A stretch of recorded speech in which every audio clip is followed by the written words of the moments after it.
Well, good morning for those watching, at least live. If you're watching later, I hope you're having a great day. But today, we are doing everything we can to try to appease our athletic director. One of the big new things here in College Football 27 is the addition of the athletic director needs, right? So as we hop on over here to our coach, we can see what our athletic director is looking for, and two of them are going to be the big focus for us here today, as game one will be against North Dakota State. Coach Bobby Ellington had us going pretty well out the gate. We opened up with 2 wins. We were humbled in our last game against Fresno State, so we need a big bounce back game, and this one could very much swing our job security. We are also going to be focusing in on our top 100 class at National Signing Day. We're going to be getting a little bit more into the recruiting side of things today. We'll still be jumping into some game action a little bit here and there, obviously focusing on the first one. But we're going to get through, hopefully, again, a good few weeks here. We're going to be going for aiming for around 2, maybe 2.5 hours today. But we want to focus in. NDSU, we need that win.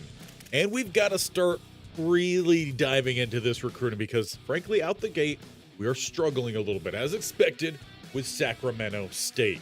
Now, before we can jump on into this game, again, this is a Coach Mode Dynasty. We need to make sure that we are taking good care of our players, our staff, our facilities, and that does include these practices. So right now, we're doing at least fairly well in terms of that wear and tear, but we do have some guys getting a little bit banged up. Some guys are just trying to sneak out of practice, though, like Jordan Williams. We got to make sure he's at the full practice because he has no injuries and his risk of injury is low. So my game plan, at least here so far, is making those guys practice. An instance like Bay here, there is a little bit of an injury. He's got a messed up foot/ankle. He does have some negative effects. We're definitely going to limit his practice, or if the risk of injury just in general is increased, we're going to make sure that they're taking a little bit lighter of a practice week, but still playing, right? Nothing there is red, so I want to make sure that they are still getting some good things sent their way. We will confirm that. Haven't had a practice injury yet, though we do finally see some decreased composures, which is not great. One of our starting tackles, in fact, 2 of our starting 5 offensive linemen are going to have a decreased composure to start our next game. Not good. And one of our edge rushers, so we're going to see how that plays into effect here. Backup quarterback's feeling good. 2 of our backup quarterbacks are feeling good. Fortunately for us, none of our primary guys, none of our starters feeling great before we head into, again, one of our biggest games of the season. Both Sacramento State and NDSU join the FBS at the same time. We want to pick up a win against them here early on. They are undefeated. We are 2-1. We want to get back in that win column, appease the athletic director. So without further ado, let's get us ready then to head on into this game. And if I'm not mistaken, we should have a black jersey. Indeed we do. Let's rock the black here this time. A little black and primary, a little black and green. Why is the primary white? Black and secondary is just all gold. Oh, that's supposed to be gold. No, that's just straight up white. All right, how about just black cleats then? If it's going to be acting all weird. I said that weird. If it's going to be acting all weird. Proud pattern. Unfortunately, they don't have that. Let's jump on in. This game is for the athletic director. He says we must win this game. Otherwise, our job security, not so secure. So as we head out then, big time game. NDSU, Sac State, the 2 new teams to College Football 27. Coach Ellington helping lead them out onto the field. It's frankly not a packed stadium by any means. We had a pretty good start to the year, but 2-1 versus 3-0.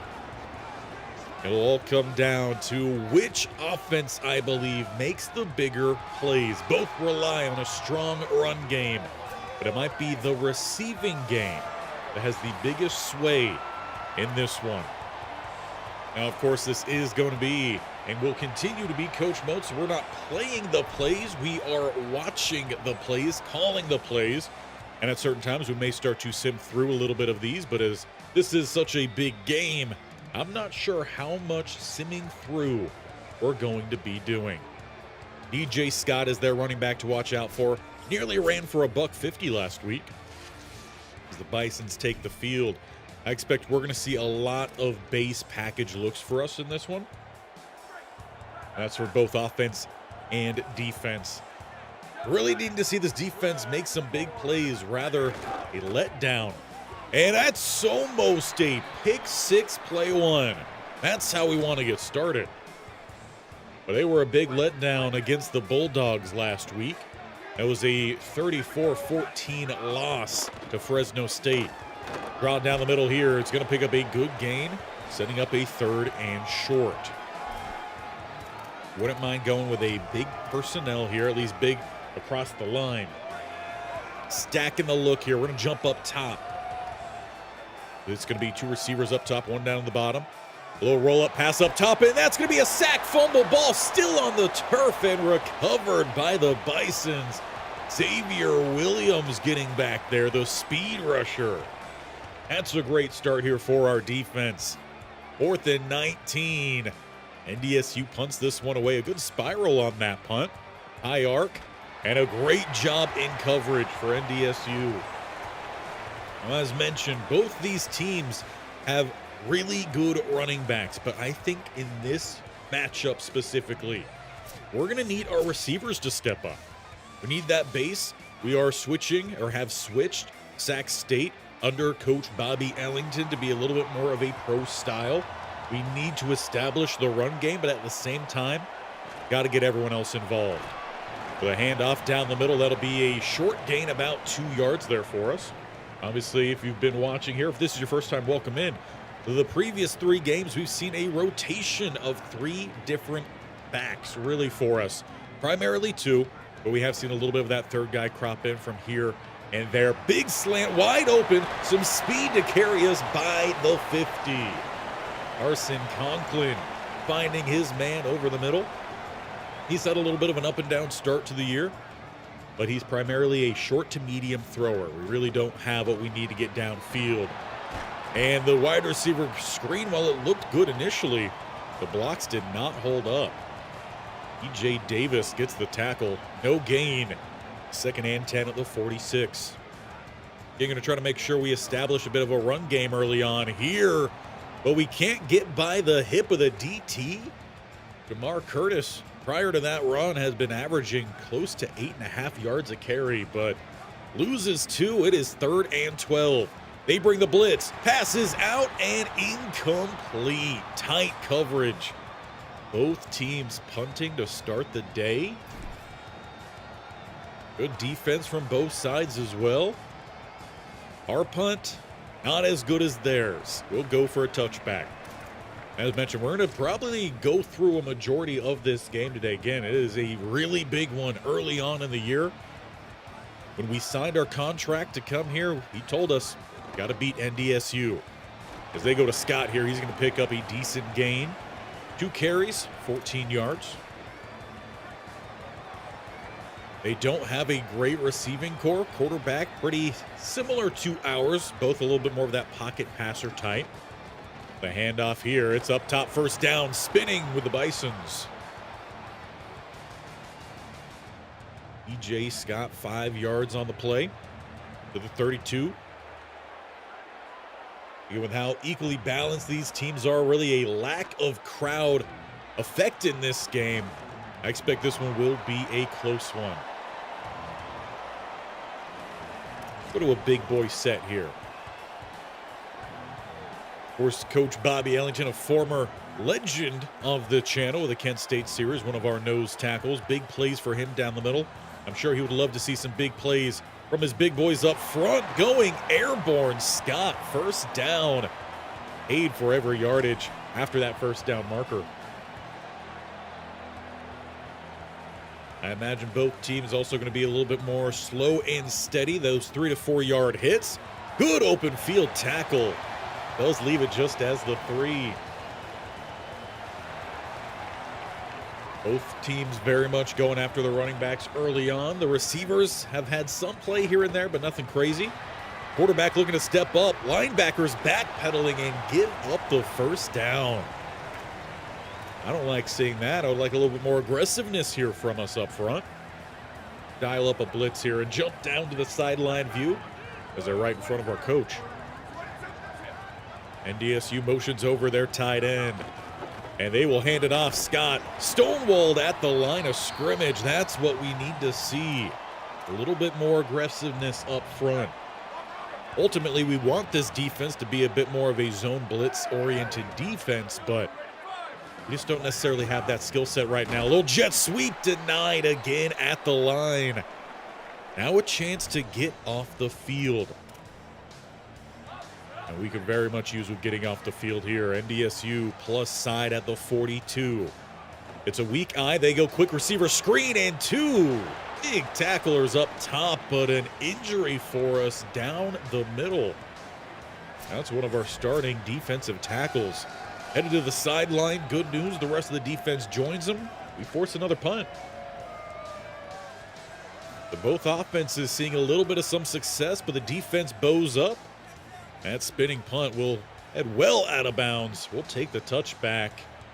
And not looking too bad here. Bruised elbow for Bailey. We'll see him back out on that field. Now we talked about needing to establish. You're telling me that went out at the 1? That looked like it clearly went out of the end zone. Well, now we definitely need to make sure we pick up some space here. Need some room to breathe. Curtis gives us 3. His third carry, he's averaging just 1 yard per carry. He's had some for a loss. 2nd and 7. Drop back pass here under pressure. Rolls, throws, another incomplete pass. Talked about at the start of this game, it's going to come down to these receivers making their plays, and frankly, we just haven't seen that yet. 3rd and 7, still no hard count here for us in coach mode. It's a 4-man rush, stepping up, throwing, and that should be first down here for the Hornets. We're actually going to see a little bit of some hurry up here from Sac State. Still back at the 11. They get set. It's a handoff. Curtis spun forward for a couple. Got to give credit to the Bison defense. Again, they're not allowing Sac State to establish a steady offense here.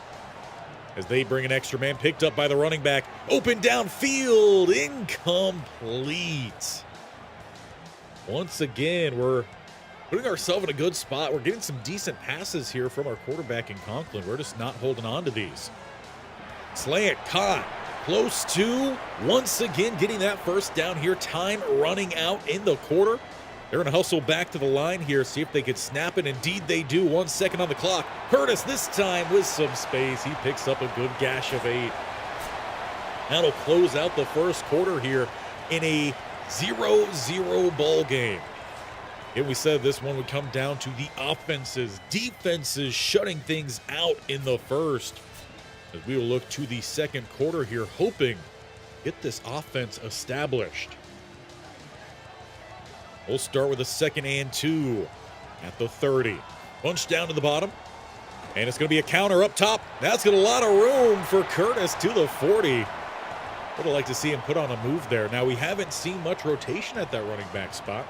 That was something Coach Ellington did change before this game with his auto substitutions. A little bit of play action under pressure, and that's going to be a big loss. 9 yards back as it's Oaks with the sack, taking us back to the 31-yard line. Now it looks like Rainey does check in here as he'll get the halfback screen, juking backwards and then taken up off of his feet. No gain. 3rd and 19. Never like to see these early on in games or really at any point in the game. Immediate rush, ball lofted, and incomplete again. 3 drops. Matthew Coleman. He's supposed to be our top guy out there. A far higher rated receiver than any for NDSU, but he has just not played well. And it's not going against great corners either for the Bison. Good job in punt coverage. Long field then for the Bison. Bobby Ellington really needing his defense to continue their good play here. They've bent a little bit to start drives, but taking them backwards. Quarterback wrapped up by big old Williams. Normally you don't see a man of his stature wearing a number 45 listed as an edge rush, but I don't know, that build tells me 3-tech. 2nd and 14. Handoff, Scott down the middle, and he's still going. Finally tracked down around the 50. DJ Scott. Biggest run of this game. Getting a couple good lanes pop open for these running backs. 1st and 10. Right back to it. Good fill down the middle. Linebacker stepping up. Only goes as a gain of 3, so 2nd and 7. Tight shotgun look for NDSU. Oh, they're going to shake this up a little bit, dropping now under center, single back. And it's play action. They got their man motioning over to get that quick dump. He's going to find about half the distance. We'll shake up our plan here, too, with a 3rd and 3. Bit of a mug look. It gets a bunch up top, one down to the bottom. 1st down for them will be at about the 38-yard line, and they've got it easy underneath. Tight end on the drag. Again, wanting this defense to be a little bit more aggressive. I think we need to bring some blitzes. So let's walk down the safety up top. Let's try to bring 5. Quick throw. They had that dialed up. RPO beating that safety blitz. And we might have our first real scoring threat of this game. 2 receivers down the bottom. It's 2 tight ends at the top. They go with, again, another bubble RPO. Gain of 2. Based off of what they've been playing, we'll see if Coach makes the change. Primarily built to go a bit more zone, but man might work a bit more here as we are there to shut it down. They basically run the same play 3 times in a row. 3rd time is not the charm. Instead, it's 3rd and 11 here. Quarterback keep it straight up top and gives himself up. One of the offensive linemen a bit shaken up on the play as well for the Bison. Should be a field goal attempt here, left hash. Indeed, they bring out the unit. From the 30, call this about a 40-yarder for the first points of the game. NDSU does kick it through. In a game where our athletic director was preaching all off-season, all start of the season, especially heading into this week, we now trail. Our offense has not really moved by, I would say, the Oppo 40. Got to find a way to get them moving. A lot of drops as well from the receiving group. Good broken tackle there will give us a better starting spot. Up at the 23. Curtis has had some space here and there. Nothing crazy yet. Got about 3 minutes to play here in the first half. Starting with Curtis. We're going to go with a little bit of some tempo, I feel like, here. See if we can get them moving. We're going to change that play, though. Had a little bit more of a down-the-field call set up, and that's not what we're about. About a 5-step drop under pressure. The ball ricochets off the left guard's head. Give Logan Larson credit with that pressure. The 3rd and 5 here. 2 receivers up top, 1 down to the bottom. It's going to be a 4-man rush. Quick throws over the middle and close to the mark. They're going to say 4th and inches. Doesn't look like Coach is pulling the offense off the field here. They're right back to it. Safety walking down for the Bisons. Handing this one off, Curtis. He's got the 1st down and more. Trying to get even extra. Tack on about 1 or 2 there through the contact. Once again, keeping with that hurry up as we're approaching 2 minutes to play here. Another quick throw over the middle. That'll be about 3-4 yards on it. Again, we know what our quarterback is best at, and that is underneath throwing. I like that he is sticking to the underneath throwing in this one. Against Fresno State, he tried to stretch it too far downfield. It cost us. Multiple turnovers in that game. Coleman going to go in motion from bottom up to the top. Straight into his route. Under pressure, and he doesn't get rid of it. A big sack here for the Bisons. Once again, Hornets going to have to deal with a 3rd and long. Line not quite holding up all too well for us. Again, we saw 2 of them start the game with a little bit of lack of composure.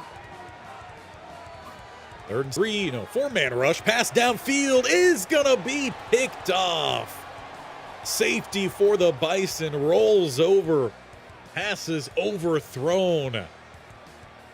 That's something we've seen about 3-4 times in just the last game and a half. It also leaves a short field here for NDSU, already with a 3-point lead. And our offense in this first half really has not done much of anything. We'll see if NDSU can find some more points here. They go quick to Scott. Broken tackle. He's still going. Broke a second tackle. First down at about the 44-yard line. Now they're going to go with a bit of some hurry up. There'll be 2 receivers plus the tight end up top. 1 lone to the bottom. Scott rolls out that way as well.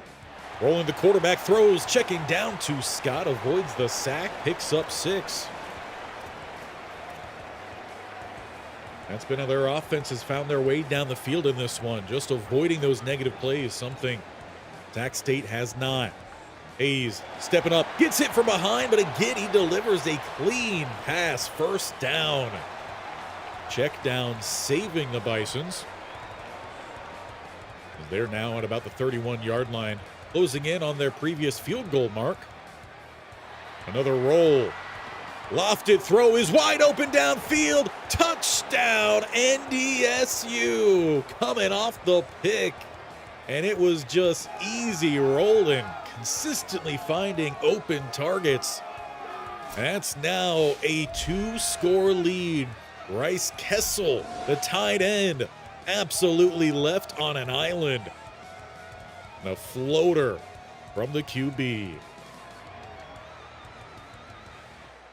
Point after to make this 10-0. Not looking good here for Sac State. They'll have 46 seconds, 3 timeouts to try to salvage something here in the first half. Considering the play of the quarterback, really have to question how far you want to push this thing downfield. And especially as we will be getting a starting spot of the 22-yard line.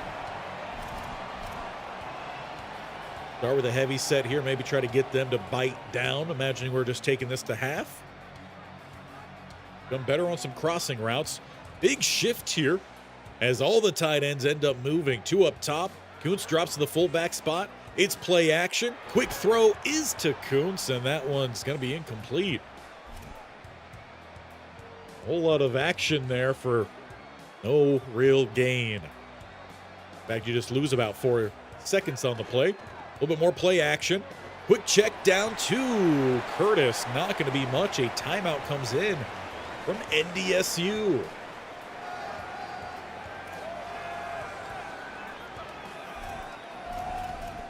Need to find ourselves just simple play here. A bit of a timing route. Corners on the outside playing well off.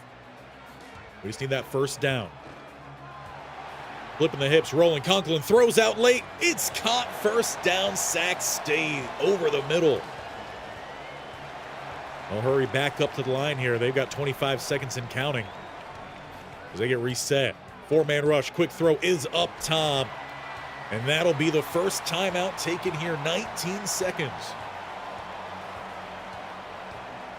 Coach Ellington trying to get his boys into the end zone or at least closer for a field goal attempt. Got to come away with some amount of points here in the first half. Ball still at the 41-yard line, not plus side here yet. A little bit more play action. Conklin, he's got time. He steps up. He lofts to his receiver. Incomplete yet again.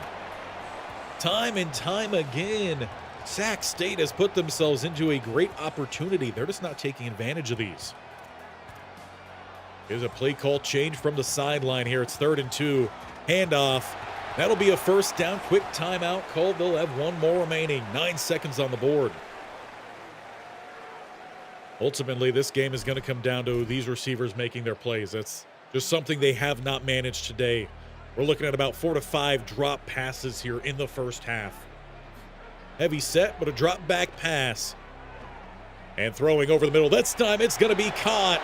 Got to get down before we run out of time. About half a second to spare. Final timeout is called. You're going to have to bring out the field goal unit here. This is a 47-yard attempt. Left hash to close out the first half. Got enough power there. And he does get it in between the uprights. We salvage 3 points here to close out the first half of play. 10-7 NDSU on top at the break. Offensively, I mean, they definitely deserve to be in front in this one. They had much more bigger plays offensively. The receivers were holding on to passes even if the coverage was tight. And it's all going to come down to that receiver play today. Which side is going to make those bigger plays? Kentucky with the upset alert. Not even upset alert. It is finished 36-33. They take down number 6, Texas A&M. Big play here coming from Kentucky. Minchie, 282 yards, 2 touchdowns. Kozar, 85 on 4 catches, a touchdown. Ole Miss absolutely beats up on LSU. Arkansas State beat TCU. Houston losing big to Texas Tech. That will be our halftime update from around the league. I think it's time we get on into this second half here. And it is going to be Sac State getting the ball. Got to come away with a touchdown drive here. Great way to start the half. Levels the game and really opens things up for the second half. And we all know who's watching up in that booth. That is the athletic director, who was adamant this must be a win. We're to start with a run, but it's filled in by the linebacker. Great play. Curtis in this one just averaging 4.5. And I say just because coming into this game, he was averaging around 8.8. So a big difference. Rainey checks into the backfield here, but it's going to be a pass. Stepping up, throwing a near interception. That one would have been extremely costly. There was another receiver wide open up the hashes too. 3rd and 10. They bring 5. Conklin bails backwards and loses a whopping 11 yards on the play. Eddie with the sack, and it's a punt here for the Hornets. Couldn't start this half with a drive like that. 3 and out, you lose 11 in total. Good tackle there on the punt, but it's going to be a short field here for the Bisons. We're going to need someone on this defense to step up. Already up by 7. And they're going to go with a toss down to the bottom. Decent contain, not a good wrap up, but about 3 different players getting a hit in there on Scott. Once again, we have to call Williams names. He's making some plays down there. Had a sack earlier, a good TFL later. 2nd and 2. As they go play action. No! Biting on it even is the announcer. That's a great play action. Sets them up with a 3rd and inches marked by the guys in the stripes out there. Looks to me a little bit more like a 3rd and a yard. A heavy set. The 2 tight ends up top as they go with a bit more of a stretch. Good blocking, 1st down here for the Bisons. Just some steady marching for them. And you don't need it all on one play. You just need 3 to 4 per play. And that is what they've done a great job of doing in this one. Plus a little bit more of some bigger hitters than just those 3 to 4. Stuffed this time. It's just 2, but another injury here to the Sac State defense. Couldn't quite tell who that was. Looked like either a linebacker or a defensive back. 2nd and 8. There'll be 2 spread either side here for the Bisons. No changing that up here. We'll send 2 down to the bottom. Tight end tight at the line up top. Drop back pass. He's got a man open, and he holds on to it. That's something, again, we just have not seen from the Sac State offense. The Bisons have been able to accomplish that throughout this game. That's why they control it. He drops under center now. Hand off Scott. But once again, big lane, a big stiff arm as well. Gain of 8, 80 yards on 12 attempts. That's not even counting into effect what he's done receiving. The second and 2 at the 24, just outside the red zone. Once again, it's Scott. And once again, it's a first down NDSU. We're going to have to find a way to shake up this front here. Got to make some better plays. Only one up front who has made those plays has been Williams, but he's playing down at the edge. More motion here. It's back to Scott. Despite the blitz, he still picks up 2. Now was safety Ryan Carthian. Broken ribs, so it looks like his day is done. He might be out for a few weeks as well. That's a miss. That's the freshman safety who shows a lot of promise, but we haven't quite seen big plays from yet. Scott down the middle, first down to the 3. And with that carry, he's over the century mark. They're having the game I was hoping our offense would have, because we're both running the same schemes here. Delayed handoff with the counter, and it's a touchdown. 2-score lead back intact here for NDSU. It is a 14-point lead. Meanwhile, Sac State has struggled to even get to plus side territory in this one. Only one scoring drive, the field goal before half. Now, one thing that we've not done today is the music. Let me know what you think. If you like it with or without the music. As this point after here, 17-3. About 3.5 minutes to go in the third. Athletic director probably fuming up in his box. We will get the return here starting from the 1. And a good wrap up. We don't even have the 18. So a very long field. We're going to start with a spread look. Good blocking up front. Conklin steps up. He lofts downfield. Incomplete. Semi-like the attempt there, especially on an early down. Try to catch him flat-footed. But the coverage has just been locked down. Handoff here. Trying to find some space. Going to pick up about half the yardage needed. 3rd and 5. Just need some simple plays here to kind of get us rolling here. Feels like everyone's playing cold. With a tight shotgun look. 3rd and 5. They bring the extra man. Incomplete. The coverage has just been impeccable here for NDSU. They haven't found a way to stretch them out and find anything free. It's all been tight and contested. Good news, the punt returner runs straight into the defender. Bad news is it's NDSU with that ball. That drive lasts less than a minute for Sac State. Little change here from the Bisons. Switching to a shotgun from pistol. It's a toss up top and a quick tackle coming in. Loss of 4. That is Nico Clem. Bump and run corner making the play.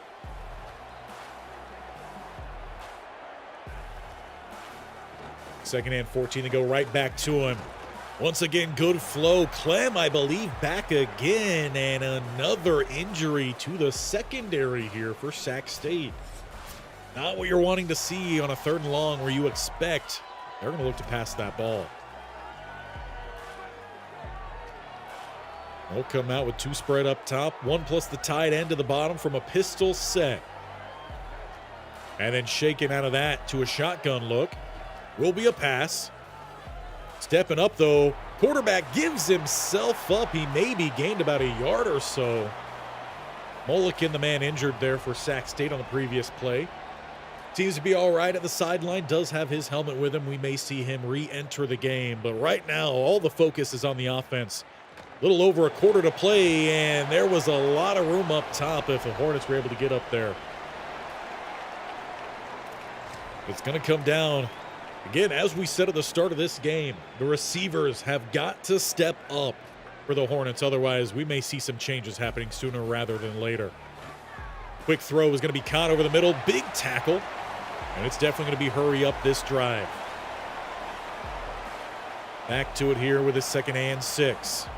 Handoff down the middle. Not a whole lot there opening up.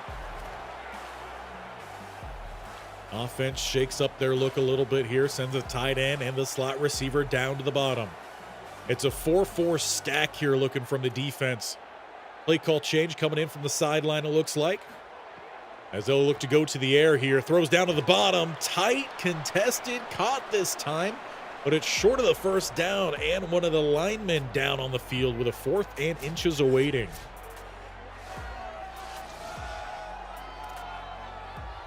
Of course, though, we're not going anywhere.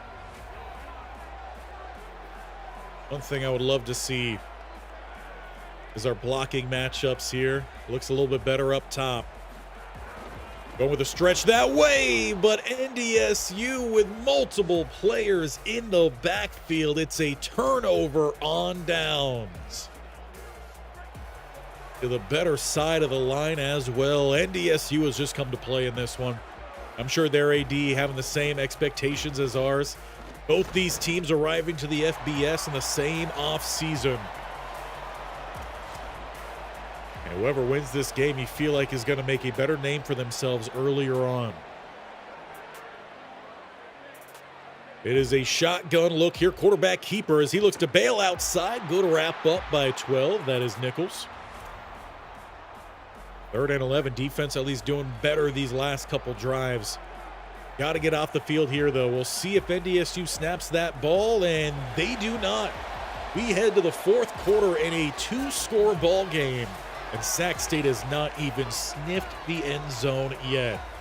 One field goal just before halftime, a 47-yarder. DeMar Curtis, for the most part, has been held up. 4.5 yards a rush for him. Meanwhile, Scott averaging far better and has had a much larger impact on this game. You could argue he's had some better blocking. But unfortunately, even if you got worse blocking, you still got to find ways to make plays. It's 3rd and 11.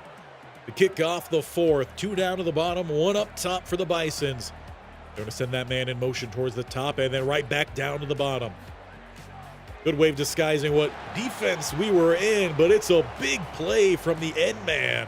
Absolutely spiking their receiver into the ground. It's a loss and a 4th and 15. They will punt away. They've done a great job of angling these punts as well, giving us long fields to deal with. It is once again the same as we start at the 9. Gotta have a good drive here. And it'll start with a passing play.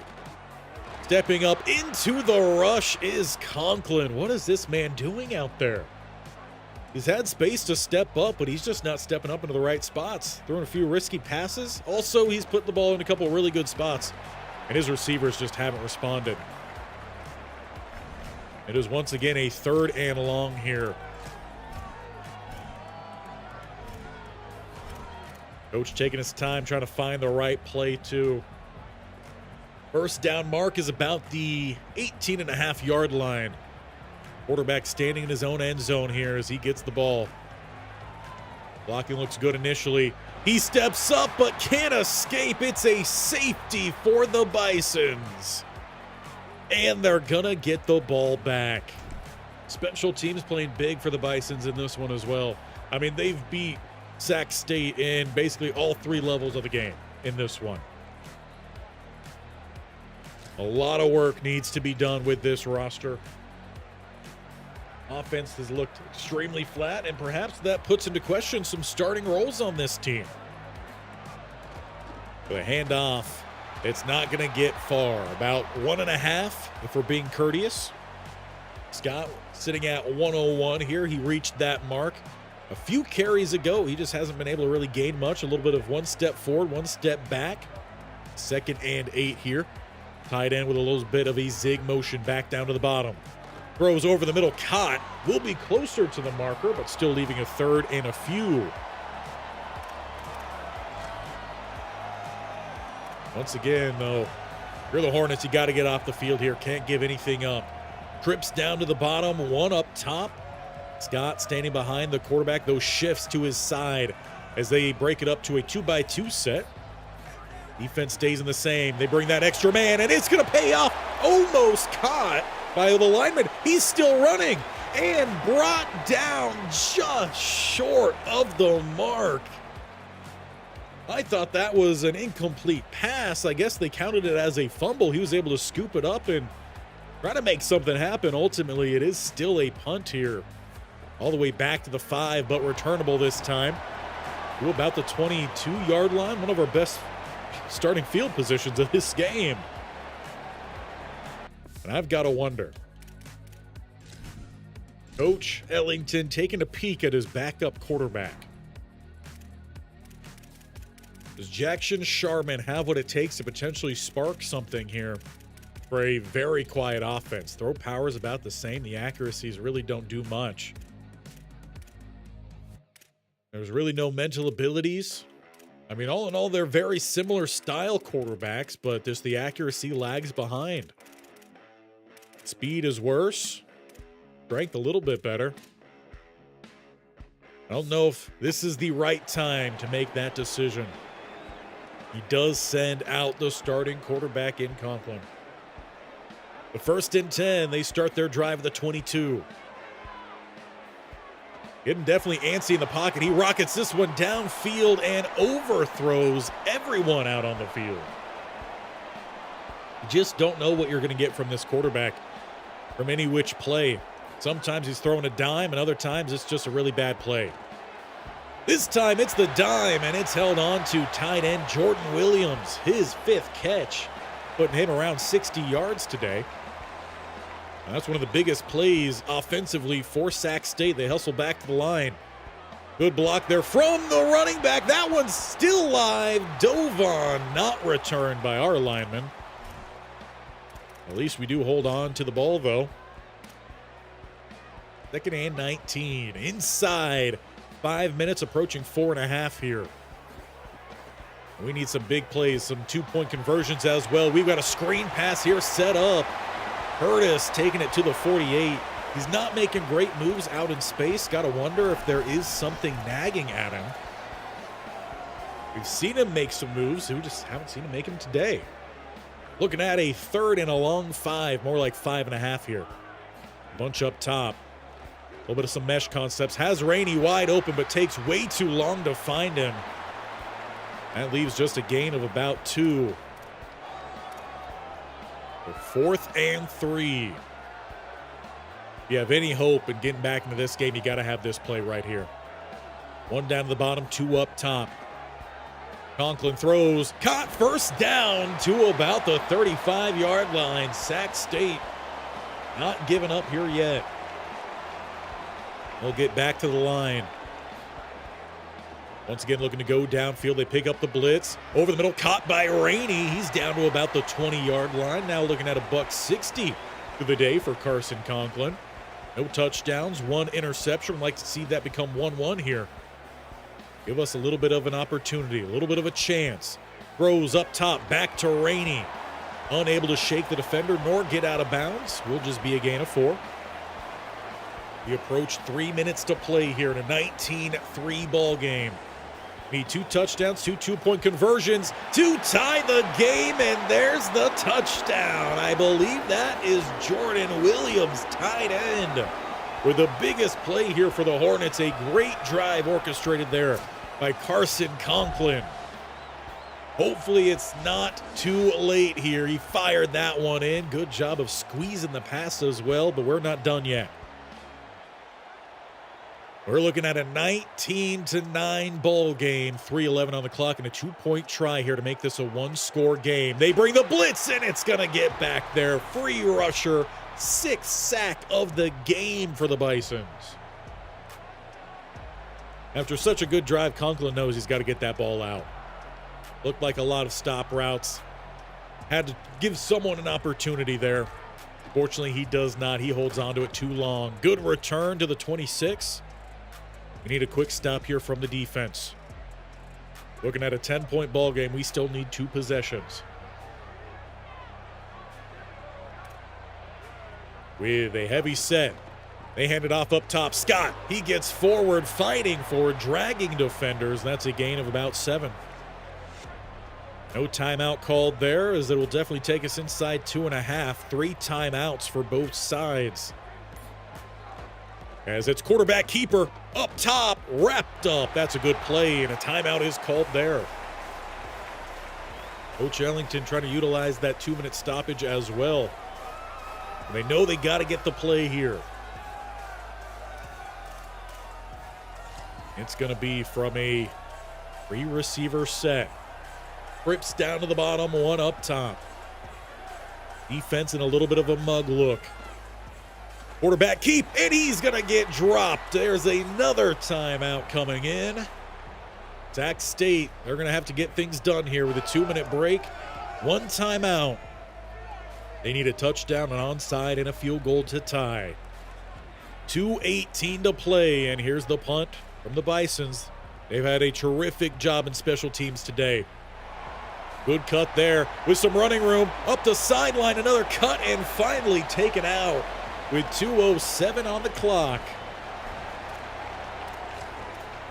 Coach is going to have to take advantage of this time as much as he can.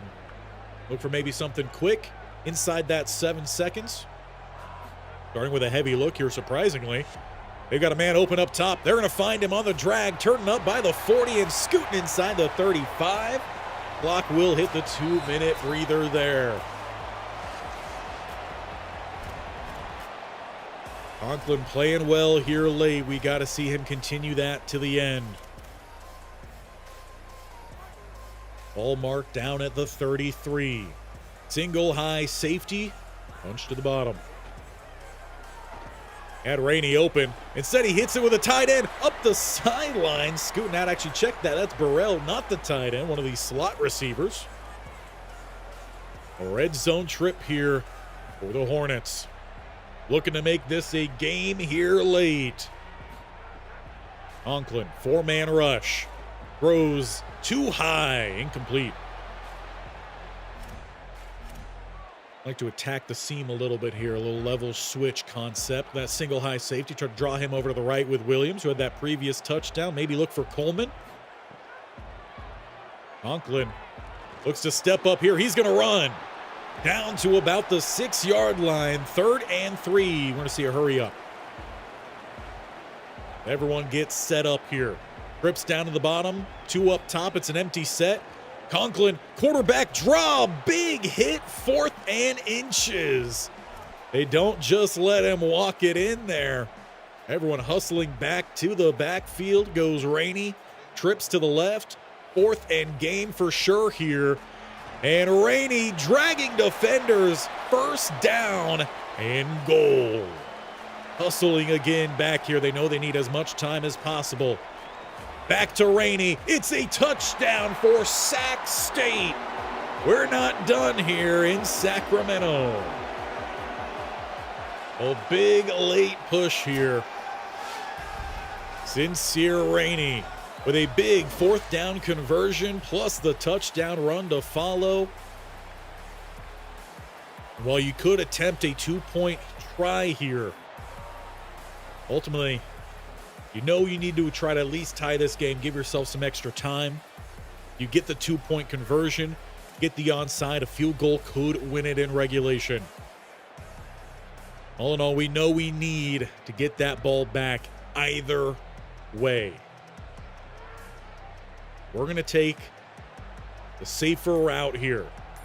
We hit a 47-yarder earlier in this one. We trust our kicker more so than we do the offense to find the end zone. They only found it twice today. Onside kick. If we do not recover this, the game is over. Bisons on the road.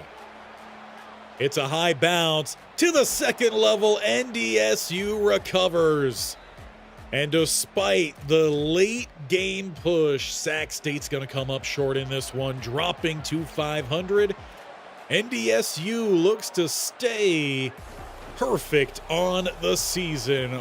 4-0 to open up their FBS debut season. The AD is not going to like that, which means we're going to have to do even more in recruiting to try to make up for it. DJ Scott is your player of the game. His first 15 carries were fantastic. The defense finally found a way to slow him down there in his final 6 carries. But after that, damage was done.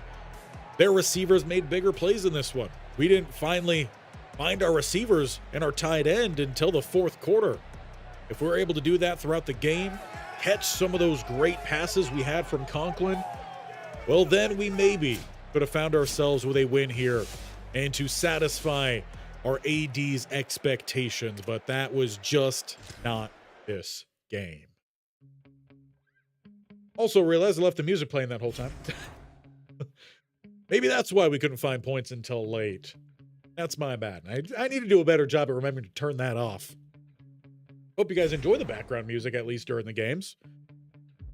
But that is not great for us. As for right now, it doesn't seem to be affecting us. But if we go to the next week, I feel like it'll hit them. So we're going to sim on over, and we're going to see what we're looking at then. I would imagine we should take a hit to that safety. That's the only thing that would make sense to me. We're going to see how well the game has it, and you could say that it had an effect on things. We are now in a hot seat, and there's nothing we could really do right now to improve that. Right now, we do at least have the 56th ranked class, some reason, and in the next 5 seasons, we need to upgrade our facilities, but losing that game has Coach Bobby Ellington in the hot seat, something I don't think he's ever been in. Meanwhile, Xavier Williams is getting the MAC Defensive Player of the Week. I mean, he did have a great performance out there, but we needed more from everyone else. So things not looking too great there. We don't want to be fired here in the coach mode. That would be a rather unfortunate way to see this thing go. But I also talked about wanting to dive in a bit here to the recruiting. Bump the desk, apologies headphone users. Now, I was very much wondering about a lot of these players who just really weren't seeing us moving up their board, right? Now we are finally seeing us move up these boards. That's a bit unfortunate because we don't have the extra hours to do what I was hoping to do now, as we are moving up a lot of these boards. I had a great suggestion left in the comments from Pepper Jackhawk Studios saying, okay, yeah, the house rules, not bad. But as I mentioned previously, I just felt like it's going to really slow down the build, right? So he suggested something that I really like. We can recruit unlimited players, 1+ star to our school from the state of our school. And that makes a lot of sense to me. We're in California with Sac State. That means we have access to at least one of the top, I would potentially say even top 5 states for college football recruiting. A lot of kids come out of California. So we should be taking advantage of that. On top of that, when I was taking a look at this, at least last week, there indeed are some 2-stars who are already interested in us. So we definitely have to get Paul Ebikadi on this board. He is a gap specialist. We could use a gap specialist with a 4-2-5 defense. There was another defender as well, safety in Zach Gooden, a hybrid, which again works out well for us with that cornerback spot, that robber safety essentially. So both of these players definitely are going to be added to our board. And I believe that was all of the 2-stars who had initial interest. Unfortunately, we don't have a lot of free points. What I'm looking at is these guys who, we already have a little bit of a lead on. We're in first place there. We're going to take a little bit of their points away. In fact, we could probably take points from most of these people because no one else is recruiting any of them. But for right now, we're going to look to make that switch. Hopefully get ourselves a good boost here with these guys because, again, I want to make sure we are bringing in as good of talent as we possibly can. We'll make some adjustments later on for sure. But that's kind of what I'm thinking right here. We got 15 going to Tavares Burt. We're going to go ahead and pull the 5. We'll leave the 10 with him. And for everyone that we're in first, this is kind of going to be the process here. Just because, again, I want to make sure we get these 2 stars. Right now, we are already up to 35 points, which is good news for us. Going to probably see a little bit more competition with these guys as well. Or at least you would imagine that we should. If we could give each of them 50, I think that would be great. But again, we're going to see it. As the coach mode, we're definitely going to focus a little bit more on some of this background stuff. And we'll start hopping through these games a little bit quicker. Hopefully that means for us that our players might actually play a little bit better. Our receivers might catch a pass before the 4th quarter. I know the receiving group is already one thing that we're probably wanting to get a good overhaul on. We don't have a lot of good matches in terms of the archetypes to the pro style that we're looking to run, so that definitely has somewhat of an effect on things. We've got 55 hours, so it's nothing crazy. Playing style right now, we have that met. Probably with the good play, we just got a player of the week. Now, bad news is there's already some visits. And there's already offers on the board too. Now, neither one of these guys have expectations for any sort of NIL. We could help ourselves with that. We've got a budget for it. So this is going to be the first time we are actually offering some things here. Let's go ahead and give them a little bit of some moolah. A little bit of some NIL. Paul Ebikadi, 2-star, getting a 5. You know, we just got to do what we got to do. Now, they have visits week 5, week 12. So I feel like we need to get a visit in then week 7. And playing style we know is big, so that's one of their deal breakers. Let's get that scheduled up. And let's give him at least 25 points for now. There are a couple offers, but no visit scheduled for Zach Gooden. And we're not scouting these guys. We just don't have the resources for that. And once again, we're going to give him a little bit of some moolah as well. The other schools, I don't believe, are. We cannot offer a visit because we're not inside the top 5 yet. We have 10 hours to spare. We'll give him the 10 hours. We'll see how much that gives us. But those are our first offers placed across the board. Our first NILs offered. First visit. And hopefully that really helps us bump these guys up to the top because they are indeed jumping to the top of our board. And we'll play around with these as we go a little bit. We probably do need to narrow down some of these guys too. Again, we just don't have a whole lot of hours to work with. We're working with 275 hours, and our AD expects a top 100 class. So it's going to be difficult for us, which is why, again, we're focusing in on that here. I also know we need to get a comeback or a big win here. UMass, not a good school. Definitely one that I think we could get a win against. And we'll probably start with some quarter sim, maybe jump into some 4th quarter action if necessary. No one's getting the week off. A couple no practices here. And by the looks of things, I think that's all probably pretty good decisions. There is quite a few wear and tear impacts to their ratings, so that makes sense to me. You are perfectly fine to practice. So are you, so are you, and so are you. All of you guys are practicing. Conklin, you really need to practice because you have not played extremely well here of late. We'll confirm that. And no injuries, at least. Good news for us. Now, again, as mentioned, we're probably going to jump through this game a little bit quicker. Hopefully a little bit quicker. It is a home game. We're just going to head straight on out. We don't have that many uniform sets to mess around with. Let's take my face on up out of here. We'll keep the music going until I hope I remember to turn it off if we jump into this game. But we will indeed start with some quarter sims.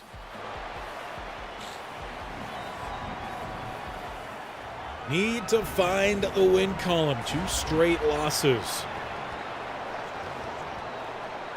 And with us on the hot seat, AD is going to be paying even closer attention to each and every one of these games. We told him last time we get the receivers going. We really didn't do that. Focus this year was on some good play from the running backs last game. Hard to say we accomplished that as well. Defense didn't play too bad. As we do get a touchdown here in the first quarter, a little bit of choppiness. Looks like it might be settling in a little bit more now. As we hold on through that first quarter, 7-0. We'll keep this on moving a little bit through at least the first half. See where we are then. With a 13-point lead. So we missed the point after. Or we may have been blocked. We give up our first touchdown. UMass unable to tie things up or even take the lead there before halftime. We are up 13-7. Not sure why it's so choppy. That is also on my end too. But into the third quarter here now, halfway through, still 13-7. And we give up a field goal. So as we hit the fourth quarter, let's slow things down just a wee bit. Gonna take these drive by drive. For the 3rd and 2, we do not get the job done. But it looks like we are heading towards the end zone here. Or actually not. No, we are not heading towards the end zone. So we'll continue to sim on through that one. If we were heading towards the end zone there, I would have considered going for it. We were. Why did it make it look like we were punting from the opposite side 33? Either way, apparently we don't trust our kicker there. Did miss that point after earlier. Defense, though, the good 3 and out here. And a short field, so we're definitely moving towards the scoreboard. Good thing to keep in our head here is we've got a 3rd and 4. We get 4, that's a first down. I'd like to see this game come to an end with a big old win. 2-score lead would be great here late. We take another big sack. 23-yard reception. Jason Moses. Wouldn't that be a heck of a name? Jesus Moses. We're down inside the red zone. We're jumping out here to watch this. 1st and 10. RPO. Quick throw back to Coleman, who had a really bad game against the Bison. Counted at least 3 first-half drops. Really, I don't think we targeted him much in the second half. Big letdown for our top receiver. Hand off here. Good wrap up on the end. Curtis, once again, sitting at about 4.5 yards a carry. A 3rd and 3 here. We'll jump to the top-up view, get a better advantage point here. As Conklin steps up, he's got a lane inside the 5, taken down about the 1.5. He's gotten sacked quite a few times, it looks like, with 11 rushes, 18 yards. Bring out the I form. It's Rainey with a walk-in touchdown. There's the 2-score lead we were looking for. Needing this win, and you know what I forgot to do? Pause up that music. So let's pause it up there after the touchdown. Sincere Rainey could be the future for us at that running back spot. Oh, I told you go down to the jump. There we go. Keep this on a roll. And feeling a bit more comfortable now against the Minutemen. With a 10-point lead, about 3.5 minutes to play. Pass is dropped. Another incomplete, that time throwaway. 3rd and 10 and a sack for Xavier Williams. Coming off that MAC Defensive Player of the Week. He wants more. And they went for it, only gaining a yard. Their turnover on downs. Way down by the end zone for us. Yeah, the sim is a little bit choppy today. First time I've seen that. The last couple times we've been out here, it's been pretty smooth. So we don't actually end up getting another touchdown there. We settle for the field goal. Time doesn't really come off the clock much. 3rd and inches. First down? No. 4th and inches they give it.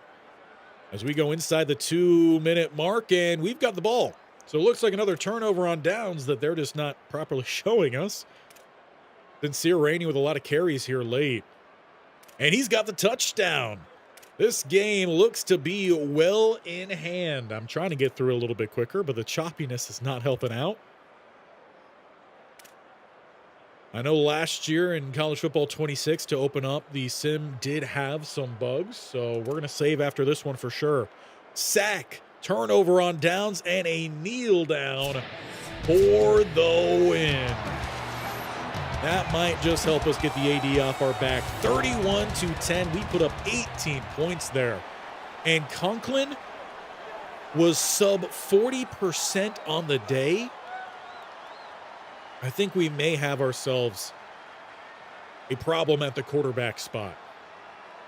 39.5% complete. Somehow we got the win with, as I said, 39.5% complete. I don't know what's going on with our quarterbacks. We're going to have to take a look at that room here. It seems like the backups have been practicing well. Perhaps they've earned themselves a shot at playing a little bit. Now we are getting some upgrades as well for Coach Bobby Ellington. If we take a peek, again, we are the recruiter. I don't think right now there's too much we could do. Most of this stuff is going to be a little bit more for down the lines. So I think for now, we'll just continue to bank these.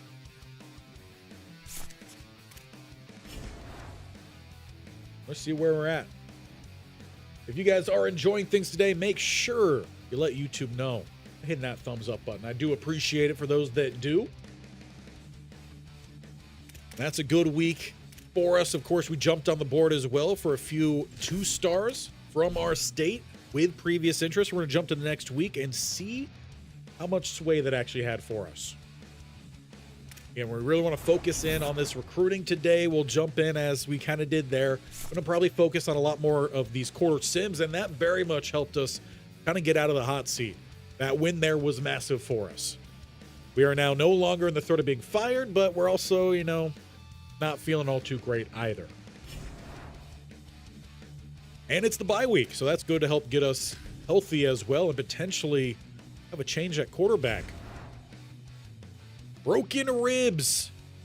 We forgot to check that. So indeed, he's out for a little while. Now, I don't remember seeing that in the week off last week. So that's a little strange. Landry Burrell, one of our receivers, also tore his pec. So both of those guys are going to be out for a good bit. Definitely no practice here for everyone who's got a serious injury. Let's go ahead and move Weber as well to no practice. It's an off week for us, so that's no problem. A great time to try to get everybody healthy. Actually, you could have... That's showing us where they would be without it. So actually, we're going to go... We can't change these guys to week off? At least get the yellow off of him, I guess. This is a little knock there for Conklin. And we're going to go no practice here for Sutton as well. Confirm those. Try to get ourselves as healthy as we can. No impacts, which I think is probably good. There's no injuries. That's a good thing for us. But we need to take a serious look at these quarterbacks. So let's hop over to the roster. We took a little bit of a view previously in that game. It's NDSU. And we know that the big difference here is just the accuracies. But we do have a quarterback, 65 overall, pocket passer, freshman. That is Isaiah Scruggs. Again, we don't need a running quarterback here. That's not really the fit for us. Arm strength, pretty similar. In fact, it's the same as most of our guys here. In fact, accuracies, I may even give as a plus here to Sharman. Throwing the run is the best on the team. Throwing the pressure, best on the team. We may need to give Isaiah Scruggs the opportunity here. Now, he is a true freshman. We have not redshirted anybody. Might need to double check that. That was one thing I did forget to do in both the series out the gate. But Scruggs might get some playing time here. That's a red shirt for sure. Collins, we've got a lot of juniors right now. Davion Godley not seeing the playing field. Just to help us out with recruiting, we're going to go ahead and redshirt him. That'll keep him a junior. So next year, we only have 3 senior running backs, even though I believe Rainey's probably going to take over as that starter. Quite a few freshmen here at receiver. Also put a sophomore redshirter, though he's a candidate to potentially be cut. Sutton as well. We can't. Okay, so why? Don't know. Don't know how tight end 15 is getting on the field. Not a whole lot of youth for the offensive line. Garrison Blank, I believe, is playing. So we'll... How is Vines also playing?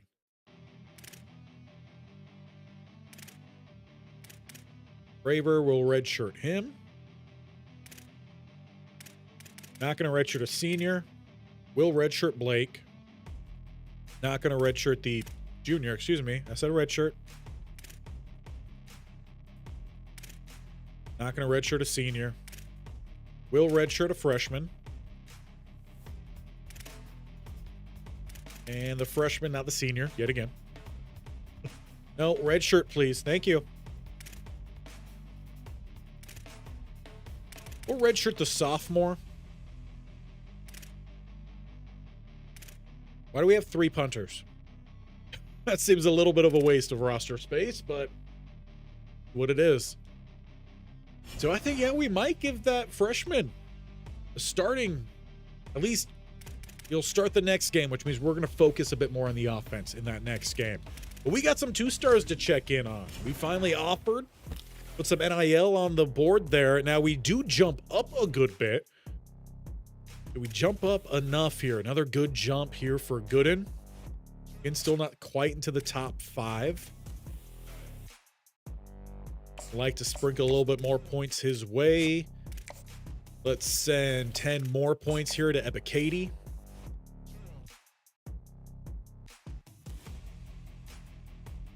Five more points. We could look potentially adding another 2-star. We just want to roll through this list here rather quickly. Make sure that we are not dropping for anyone. That does not seem to be the case, which is good news. All right, so what do we currently got on our board? We do have one quarterback we're looking at. Again, we're looking at the state of California. I don't trust the search right now, so unfortunately we're not using that. The last couple times I used it, it crashed the game. We're going to jump all the way down here to the 2-stars. See what quarterbacks we're looking at. I'm in any right now, so I'm going to have to scroll all the way back down. Or it puts me at the bottom, I guess. Honestly, that works. Much shorter scroll for the 2-star quarterbacks. Pocket passer and Richard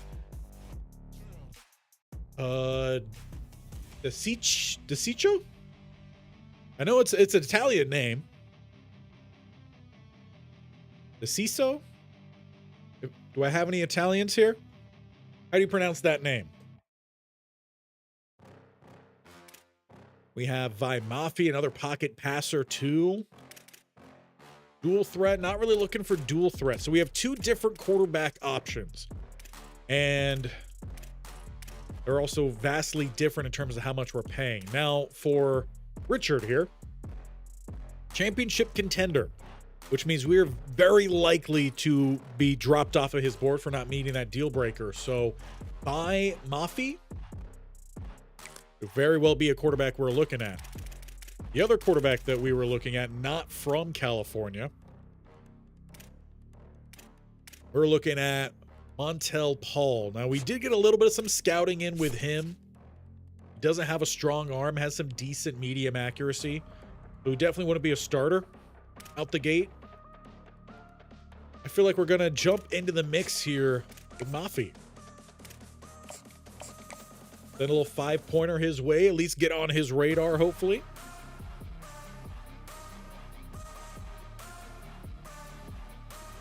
Our work message came through. On the 19th. What's happening on the 19th?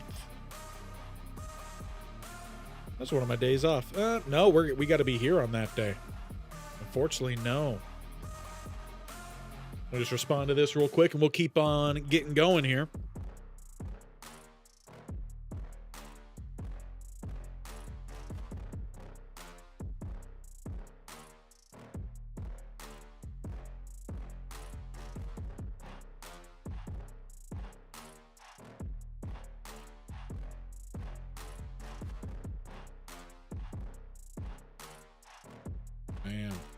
That's why we're here earlier today, too. I got to work that night shift today. That is recruiting, at least for this week. We're pushing for a few more 2 stars. Get on into the next game, and I think we may just, again, go ahead and give the freshman the start. It hasn't been all too great here with Conklin. Can't say he's earned my trust, especially even though we got the win, but with that really bad 39.5% complete.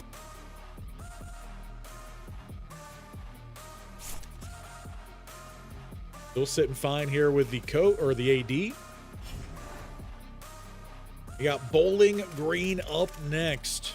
And again, we're going to take a quick peek at the stats here, see where we're sitting. Carson Conklin, for the first, 4 or 5 games, sub 60%, just over 1,000 yards, 6 touchdowns to 4 interceptions. It's just not clean there.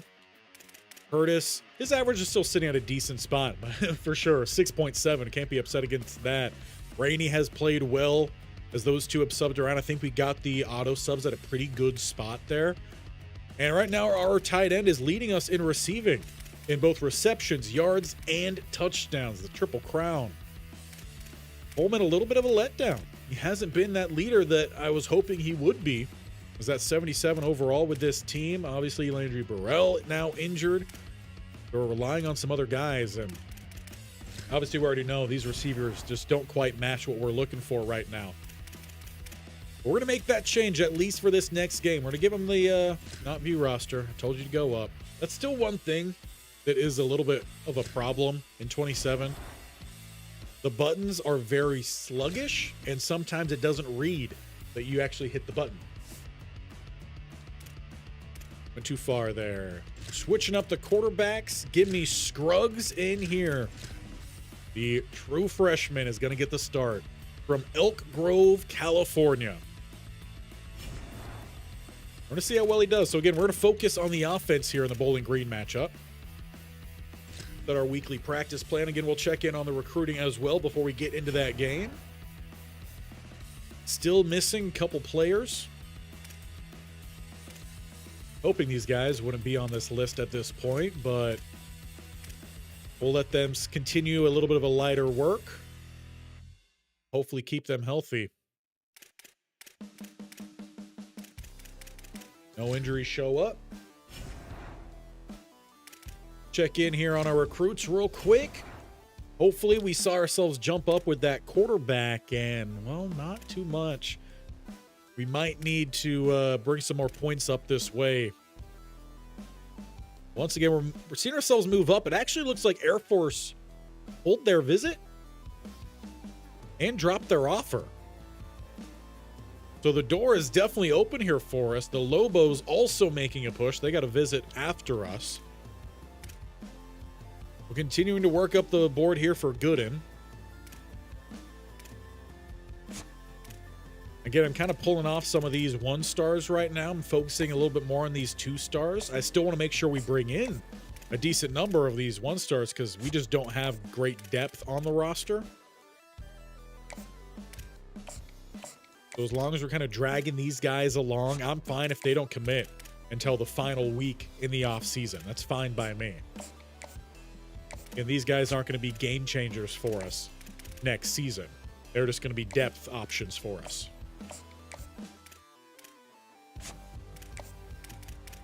And again, as 1 stars, I also don't imagine many other schools are going to be making a big push for them.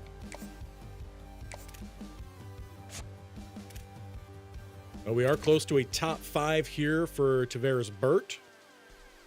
Was he one of the really good linemen, right? Yeah, it looks like he should be pretty solid.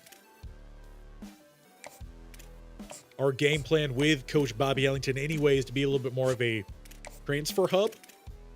And by that, I don't mean like we're pulling guys away from big schools, but more so guys that are looking for playing time at local bigger colleges, right? So we're Sac State. We're trying to pull guys in who are looking for playing time from USC, UCLA, Stanford, Cal. Thought I was in there. That's my bad. Yeah, definitely try to pull off a little bit more points here. Send those to the 2 stars. Get us at a better spot there. and then perhaps even look at a couple other 2-stars as well. And really focusing in on, and I might even tweak it a little bit more to be unlimited pipeline state guys who are, 1-star higher, which is honestly just a smarter move anyway, because if you have the pipeline, it's going to be easier for you to recruit guys anyway.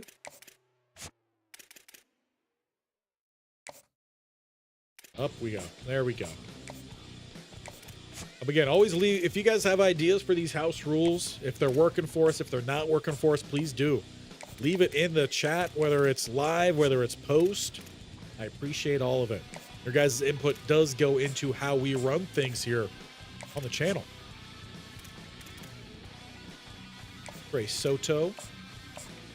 And then here is Monte Paul. I'm going to keep Paul here at the 10. Now, he actually has expected NIL. It's interesting. Okay. So the NIL in that top right here above the grades for us, I was thinking that was what they were looking for. That is actually how much I think we've spent on them or promised them. So Ebikadi does have expected NIL of 5. That might be because we gave him the 5. There is the 15 as we saw for Mafi. Nope, don't exit. But because we now have some extra points, and we're battling these guys, I would like to get this up to the 50. I want a good push here for Ebikadi. And no, we're going to need a bigger push here on Mafi. That still leaves us with a good amount of points here. I think we could also put a good chunk in on Gooden, still leaving us with a little bit of some space to look at some other 2-stars. And I think receiver could be an area for us to look at. Obviously, we know we need to kind of overhaul that group anyway. We do have 3 receivers on our board. It hasn't necessarily been a easy road there, nor do I think they're actually really that good. Got a route artist here in Ojabo. Couple Juco, Gadget, Elusive Route Runner. Another route artist in Magoo Laghan. Parents, Magooligan. Wow. I swear I read sometimes. Parents Magooligan. With that name, we got to get him on the board. Physical route runner. We do potentially need some physical route runners. I feel like we need someone for the defense. Big DT, perhaps. Ebikadi is one we're already looking at there, so maybe we don't go DT. We drop to linebacker here. Got a thumper and a lurker. Or we can put the lurker on the board. Right now, obviously, I know that they're not pipeline.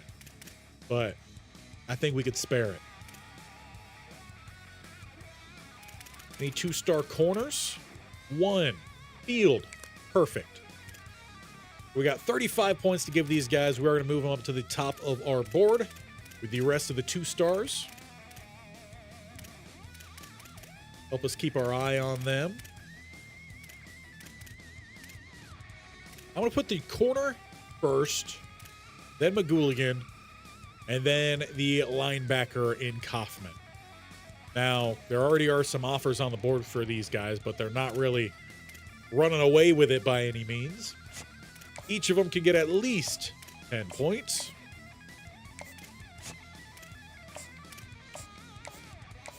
And no NIL expectations for any of these guys here either.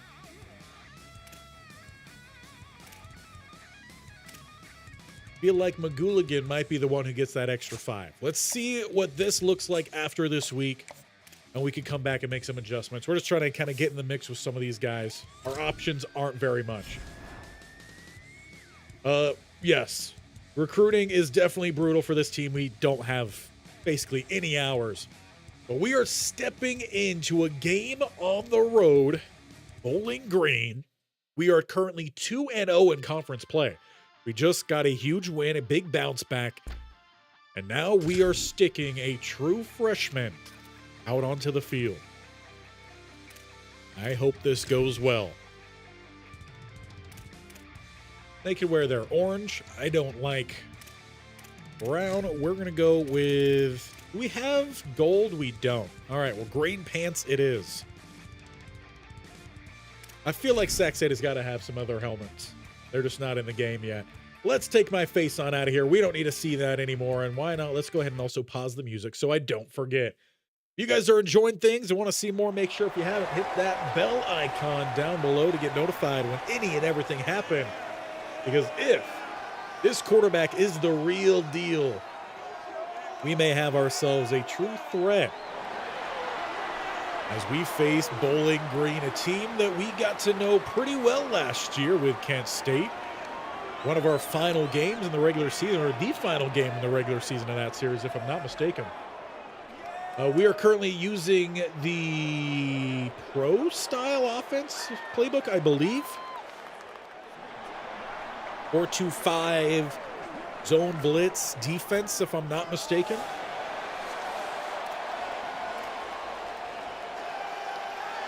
Definitely have to double check on that. It looks like it's going to be defense out first here for us, so we're going to have to wait a moment on our offense with that new quarterback hitting the field in Scruggs. As mentioned, we're not going to be focusing much here on the defense. Depending on how the game goes, maybe we watch a little bit of them later on. So for now, we're going to jump into that Super Sim screen and turning this a little bit more into a Coach Mode offensive-focused game. And hoping our defense makes some big plays in this one, but we give up 20 to Brennan Ridley. Definitely a little bit of up and down with this defense throughout the year. Good couple throwaways there. 3rd and 10. We give up 18. Brennan Ridley back again. 2-yard rush. 2-yard pass. Reception. 3rd and 6. There we go. We stand, but that should be field goal range. And it is good for Stashlinski. Stashelski. Not Stashlinski. That was one of our tackles in the Kent State series. But here we go. Offense taking the field. New quarterback at the helm. How does the true freshman handle things? And he's wearing number 6, a perfect quarterback number. We're going to hand this one off, though, to Curtis. Good gain. I want to make sure we get the running game established. So that way the game does not rely on the shoulders of our true freshman quarterback. Let's try to ease him into things here.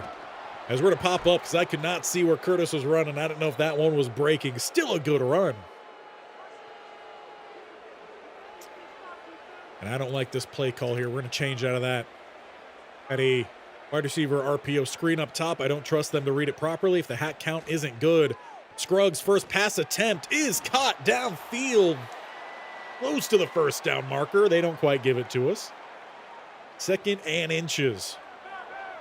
Take a look back down at the field level here. Bunch down to the bottom.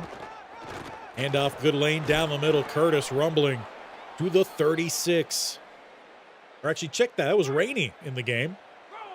And now we see running back 3 hit the field. So definitely seeing a little bit more of some heavier rotation there. As he cuts towards the defender, that's why he's running back 3. I think that was Goins with the tackle. 2nd and 10, we're going to pop back up here. Bunch up top.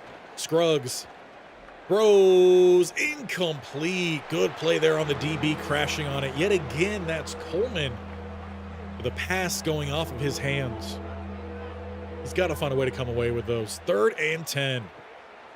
Scruggs facing an extra man blitz. He throws down the bottom. It's caught. Turning up. First down to the 22. Jace Wilson in due to the injury to number 85. Name escaping me at the moment. Gonna run up top. This time, 20 finds some space. I don't need to see a name for that guy. I'm not sure. That is Bryant Collins. Does have a touchdown run on the year. Is it just me or are halfback screens an automatic loss of 5? It has not been good across the board, whether coach mode or actually you're playing. Collins with another run here is close to the mark. Not giving it. We are on the road. We have some fullback love here. I would like a little bit of some fullback love. Well, halfback dive week. Not really a great way of seeing this here. Big boy versus big boy, and he goes up and over. I say big boy, that is Kuntz, one of the tight ends. Great name for a tight end, too. Yeah, give me a corner route here. I'm looking for 27 Moses. Although, that might be taken away. Not going to let me hot route? Okay, then.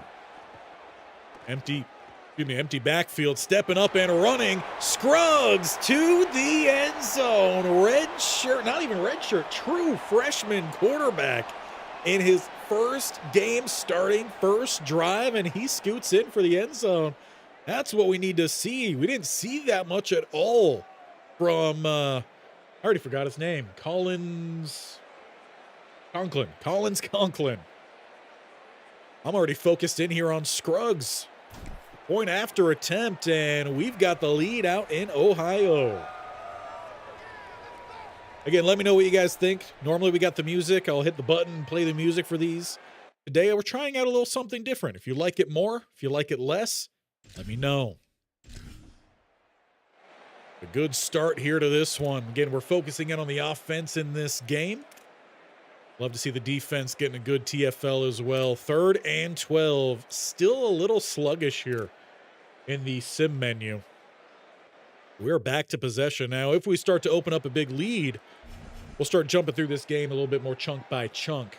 Jumping into a little bit more play the moments type. But Scruggs, his second possession here. Going to start off with Curtis. Running room down the middle. He's going to find 8. 3 rushes, 27 yards. We'll love this to be a game where he kind of bounced back in his average and has dipped over the last couple games. We'll go to Rainey here, though, as he fights through. Patient run there. JoJo Johnson with the tackle, but after a first down is gained. See if we can get this snap off in time. Final play of the first quarter. Snapping it with about 2 seconds. They bring the extra man, but passes out quick.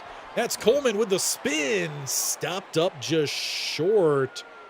And Wilson, who's already a backup due to injury to Burrell, I believe his name was. Cheerleader was invisible there for a moment. He's also injured, so we might have a even bigger question now at slot receiver. The first quarter comes to a close. Offense has moved well. We're 2 for 2 on 3rd down conversions. I'll be feeling pretty happy about this right now. As we get on into the second quarter, it is 2nd and inches. Let's get a little bit tighter here. A little RPO flip out to the bubble, and this time it is enough. Jace Wilson, elbow sprain. Looks like he will have to sit for a little bit of time, but should see his way back out onto the field. He is a senior receiver for us. As the sun is already set here in Ohio. Pitches up top. Collins is going to be wrapped up. Loss of 4. Haas not working out too well there.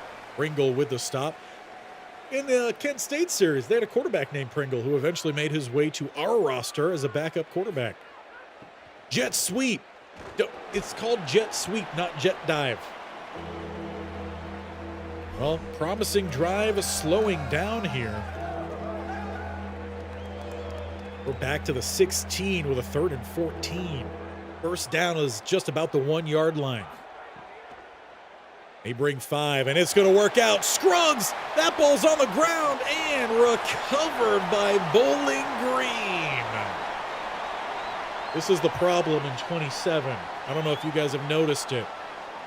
When your quarterback gets hit while he's throwing, it's just counting it entirely as a fumble rather than an incomplete pass. That arm to me looked to be going forward. Or actually, no, I take that one back. Clean sack fumble. First mistake for Scruggs. And accidentally just went straight on into playing here with this defense. I guess it's a moment here, so let's finish out the drive. Stopped. To me, that looks short of the first down. They don't agree. I feel like we have some favoritism happening out on the field with these first down, no first down calls. A little bit of a hot, right? No, Falcon. They're Falcons. A little bit of a squeal there. Falcon squeal. Good wrap up on the edge. Every now and again, like the defense will make some big plays, and then they kind of just let up some really cheap plays. I guess that's what happens, though, when you are a low-level defense anyway. Going to give them a bit of a mug look here. They go quick throw up top. Looked like we were there. They got a good cutback. Once again, Brennan Ridley making a lot of plays here for Bowling Green. 2 3-2 teams. Only one can move on with that positive record. Other one falls down to 500. We rush 4, stepping up, running room, throwing downfield, and you got to force that incompletion. Good job in coverage to jar that free. Novosad probably should have kept that. Do force the punt after the sack fumble. Really tight spiral on a lot of these punts. Get ourselves back out there offensively. We'll start back at the 21-yard line. Let's jump down to the field level here. As we hand this one off, Collins, he's got some running room. Got to cut that one inside a little bit sooner. That's that ball carrier vision. The 2nd and 5 here. Decent look. A little bit of some play action. Good chop blocks up front. Scruggs throws underneath. That's caught. Turning up 12. He breaks a couple tackles. Still rumbling by the 50. Plus side 46 for Smith Jr. He's taking advantage of this playing time right now. Again, we needed someone on this receiving group to break out. Haven't seen much from Coleman or Moses, really. And this run's not going anywhere. Good job, Bowling Green up front. They were ready for that one. That tells me if they're going to start sitting on some of these, we're going to need to start breaking out a little bit of some RPO. Keep them honest. Scruggs hands this one off. Collins with some room up top is going to about half the distance for us. Give me some simple plays here. Again, we've got a young quarterback in the game. Want to keep his passes pretty simple here. 82 throw power, upper mid 70s in accuracies across the board. Scruggs stepping up, throws out late, hooks up with his man, or at least he should have. Smith Jr. with a drop on a big play. Part of me still wants to keep them out here, though. I am looking for some spacing concepts. A little bit of some down the field action, too. 4th and 5. Coach Bobby Ellington being aggressive here. Got a bunch up top, one down to the bottom. Scruggs facing a 4-man rush. He's got a clean pocket. Throws. This time it's caught by Moses. 20. Juking, spinning. Finally brought down about the 18. They gave him the forward progress. Number 27. No, he's not a running back. He is a receiver. Attack the seams here. Especially if they're going to kind of empty out the safeties. They're playing a little bit shallow here, too. Scruggs under pressure, checks down to Coleman, breaking a tackle, picking up 4. We'll go a little bit of some hurry up here, a little tempo down inside the red zone. Keep them guessing. We're going to check this play call, though. The 2nd and 6. Play action. Scruggs throws down to the 1. And it's Goins injured here for Bowling Green. He's had a pretty big impact on this game. Gotten some pressure in on the quarterback several times. Let's go with a weak gut. Let's go. Need some big pushes here up front. Not really a good angle either way for us, but it looks like we do have the advantage weak side. Handing this one off, Collins. He's not going to get the job done there, and now we've got an injury up front. Number 55.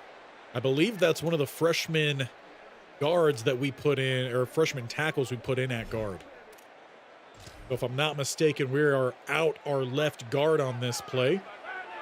I'm going to go to the up top view here. Might help us out a little bit more. 2nd and goal. Drop back pass. Thrown, caught, touchdown. I hit the controller on the desk. That's how excited I am, because Coleman finally made a play here. We've been waiting for that almost all season long, and right now Scruggs is running away with this offense. A true freshman wonder here.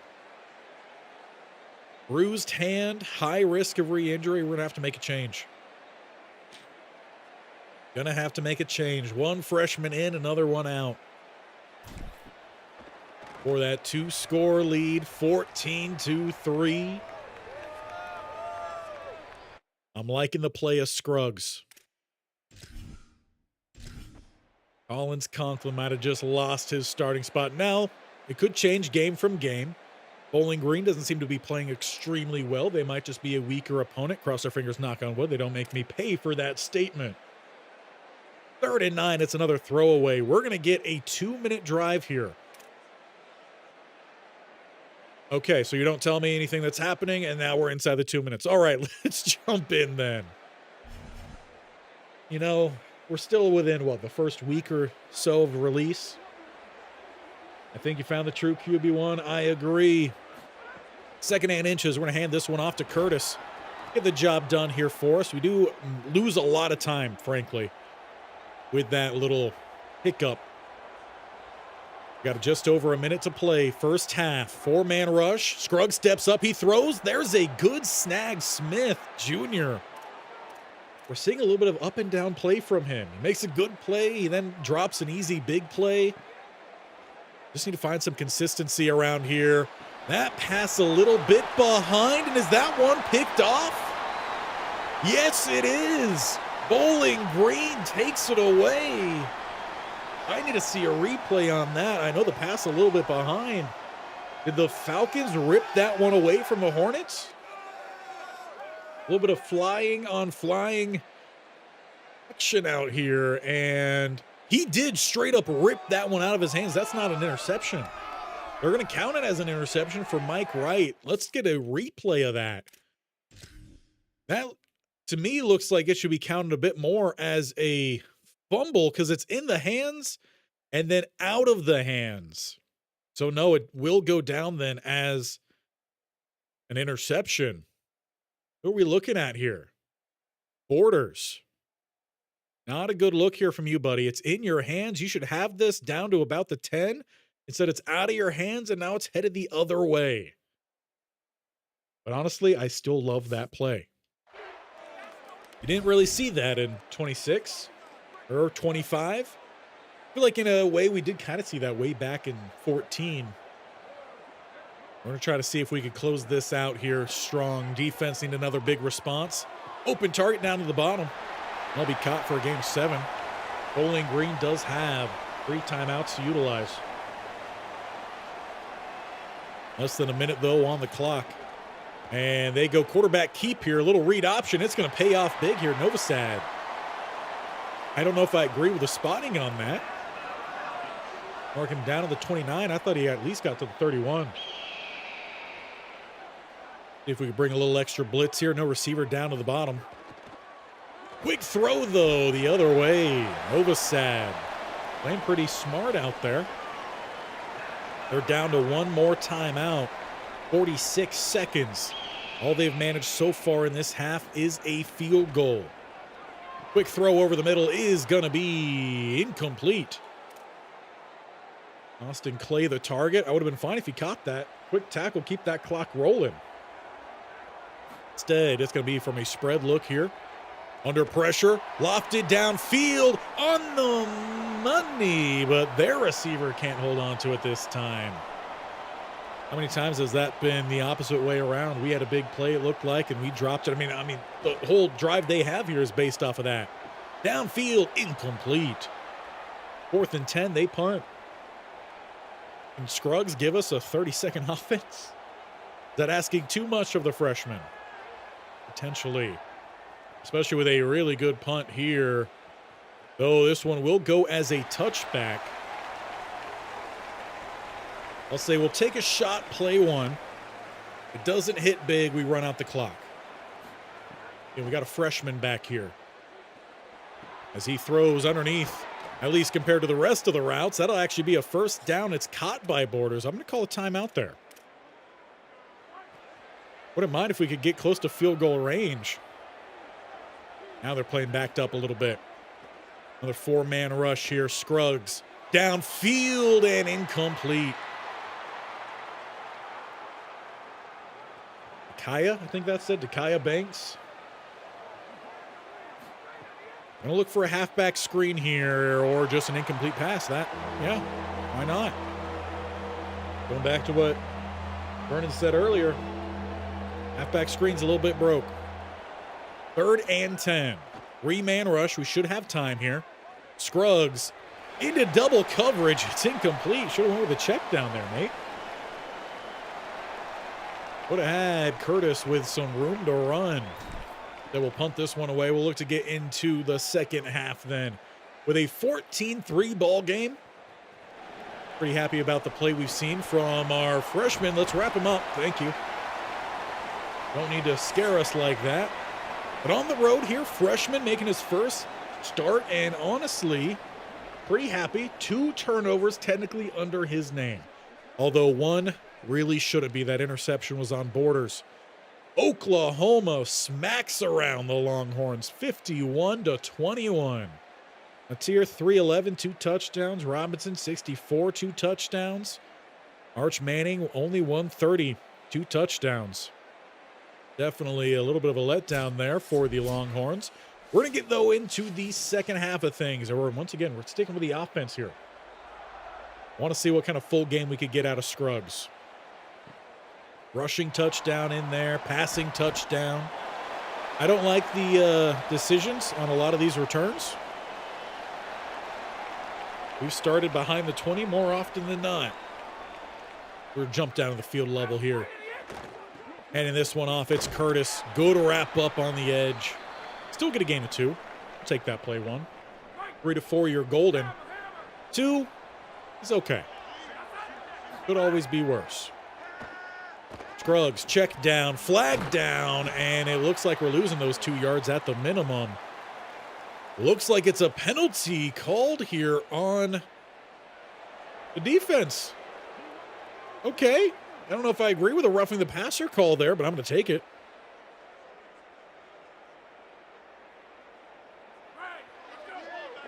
Normally freshmen don't get those kind of calls. 1st and 10 of the 36. As we go handoff, Collins.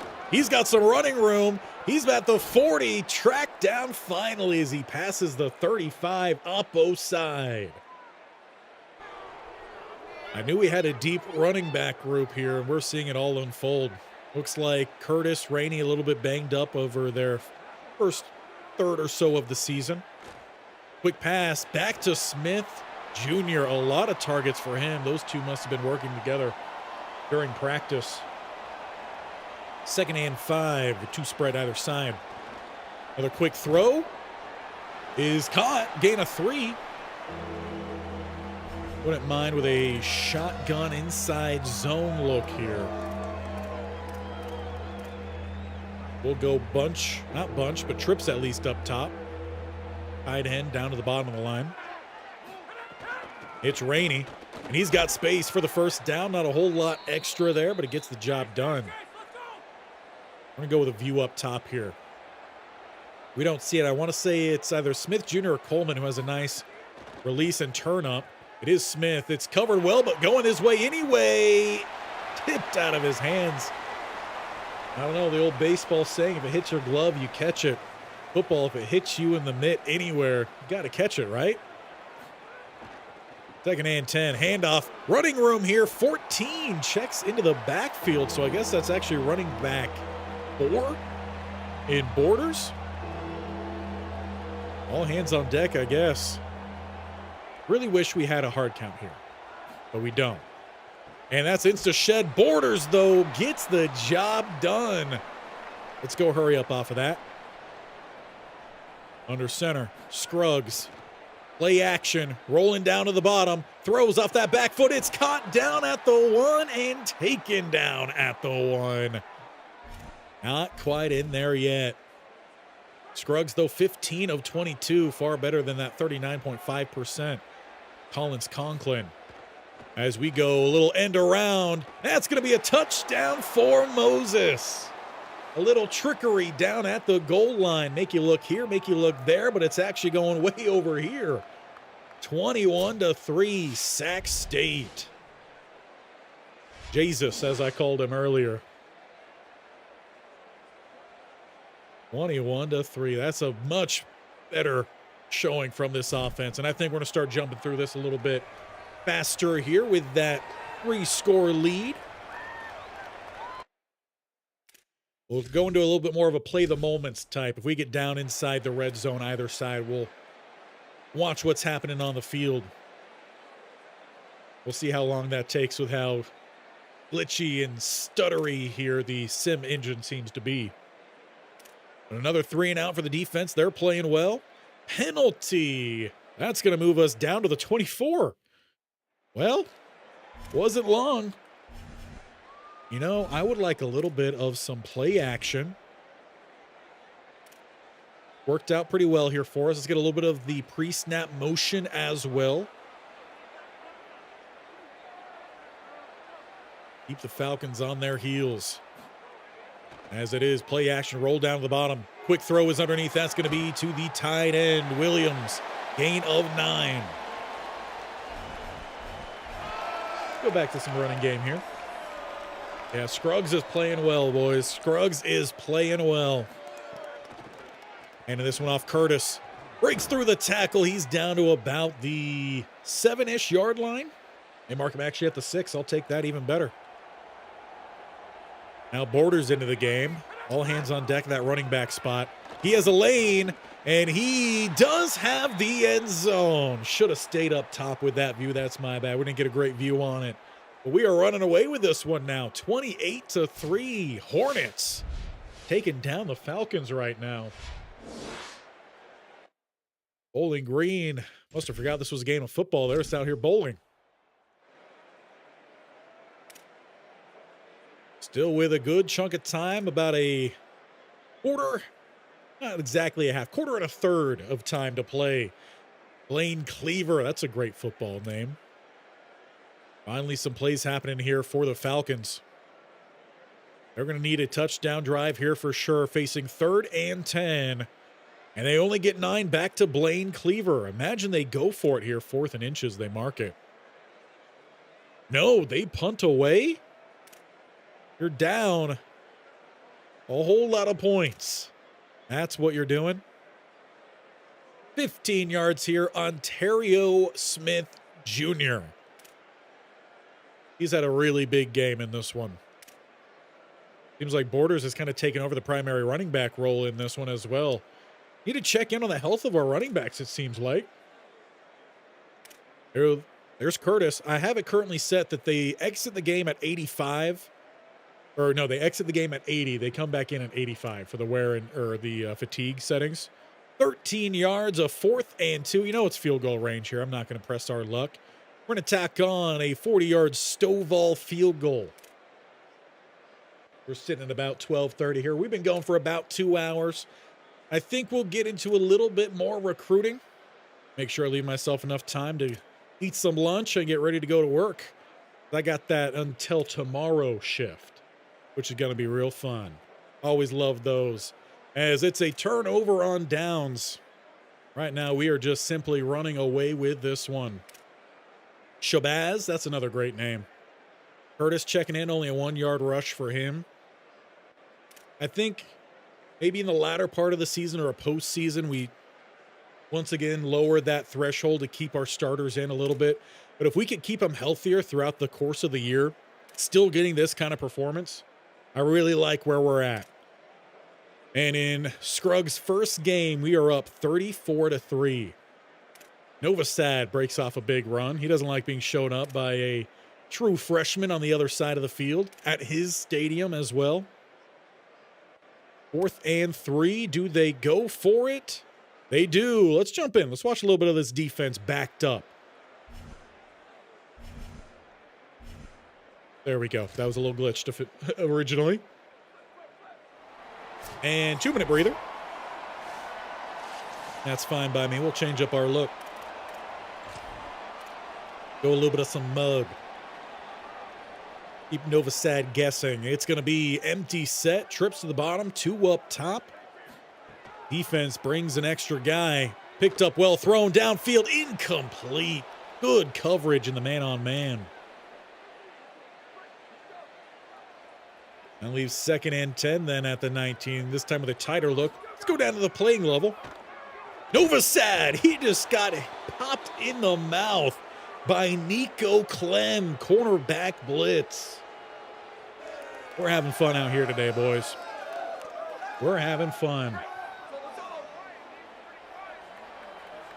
It's 3rd and 17. Let's pop up top here with an empty set. Keeping with a mug look, though we're dropping most. Under pressure again, big hit at the release, one-on-one in the end zone, and it's a touchdown, Bowling Green. That's the kind of play we expect from our receiver in Coleman. We just haven't gotten it. Give me a replay of that one. Brennan Ridley. You can keep a note of that name. I don't know if he's a senior or not, but if he's not, I'm keeping an eye on him in the transfer portal. Close to landing out of the back of the end zone. We'll see if the booth decides to review that one or not. Doesn't seem like that's the case, so we'll call that confirmed. And it's the first touchdown on the day here for Bowling Green with about a minute to spare. At least it was a good one for him. But we're going to look to get to the conclusion of this game as I keep hitting my controller on the desk. Maybe I need to back up a little bit. We'll see if the offense tries anything here. They do go the onside. It is a failed onside attempt. Sincere Rainey with a run. Curtis with a run. But that is ball game. Big win here for us on the road as Scruggs checks in at quarterback one. And I keep on calling him Juice Scruggs. But it's Isaiah Scruggs. 208, 70% complete, 2 touchdowns. I mean, what a debut for the true freshman. Sac State with a win on the road as they climb to 4-2 and stay perfect in division, or conference, I should say, at 3-0. Sac State making a push here, perhaps? Season 1 in the FBS for a conference title under Coach Bobby Ellington? Who would have thought? Not Fresno State.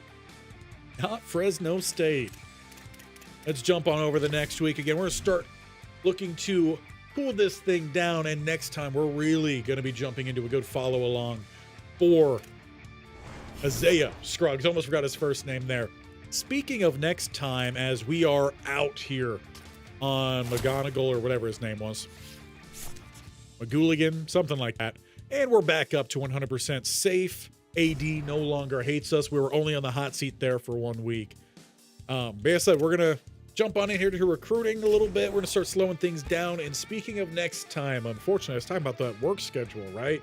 I don't think we're going to be able to get here on Saturday. So what we could potentially do, let me know your thoughts on this, whether it's live reaction to it or if you're watching later, leave it in the comments. We will 100% be back on Sunday. Would you guys prefer a double stream on Sunday as we come back to this series, and as well go back to the Road to Glory? I almost said Road to the Show. Road to Glory with Forrest Governor. If you don't know what I'm talking about, we started a tight end Road to Glory last Sunday. Let me know your thoughts. It's either going to be just Forrest Governor, and we're just here one day this week, or we could do a double header on Sunday. Let me know your thoughts on that in the comments, in the chat, on the community tab, wherever it is you want to let me know. Do let me know. Ebba Katie, big jump up here. And it doesn't look like anyone else is really getting that same kind of jump. We should also be getting a visit with him, I believe, next episode or next game. Right? Yeah, this is week 7. We need a big win here to convince Ebba Katie we are the place to be. So that's going to be massive for us. Still no real movement here on Vi Mafi. Now we do jump up a little bit here with Gooden. However, there is a visit scheduled week 7. No, please go back. We could look to schedule visits if we have some more to spend here. And we should have had some to spend because we are locked out here on McGooligan. If I remove him, will I get some points back? Or hours, I should say. Yeah, 15 were locked there. What I really wish that they would do is, even if it is the current week, why can't we ask Gooden to come this week? We've got the open visit, and it would be complimentary for us. Or actually, no, it wouldn't be complimentary. I was thinking the quarterback was visiting. Well, either way, I think we're going to have to get a visit scheduled in here, especially if we're competing with UTEP right now. So we either go Kent State or we push it even further. Week 10, it would potentially be a better swing for us with the 2. I don't think we're really close right now to getting that full commitment from him to either UTEP or us. So I think we're going to gamble a little bit there with that week 10 visit. Playing time is big. I know that's going to be good for us. So let's offer up that visit. That is our second visit scheduled. We have 5 more points. We'll send to the way here of Mafi. And it doesn't look like we really made much headway here on the corner. So it looks like this is probably one we're going to have to pull off on. And probably going to have to pull off the linebacker too. So that leaves us with 20 points then. We go back and check State of California for some more corners and linebackers. I know we need some help there for sure. I don't know if there was much options, unfortunately, for us. A lot of these we're just already knocked out of for some which way. Looks like Friend is down to his top 5, so we're out of that for that reason. Playing time already committed here. Manu Putu, Avery Dearth. Again, we're good there on the proximity home. We're just running out of some time here. And I think this was the guy we already pulled off on, yeah. So corner's just not looking very promising for us right now. I believe all these 1-stars we already scouted, and they really weren't that good. So maybe let's shift focus then to some safeties. There's 1 2-star. He's a hybrid. We're already looking at him. What about strong safety? No 2-stars. State of California. All right, linebacker. Again, I think there was just the 1. The other one is a thumper. Not really the type we're looking for. So we could move him, and he could play the thumper, which is our edge guys. Well, no, I'm mixing that up with UAB. We really don't need any sort of thumpers at all. What about outside linebacker? Looking for lurkers? Field generals, unfortunately, or signal callers, but there's just no one available here. Edge rush? I need some 2-stars here, peeps.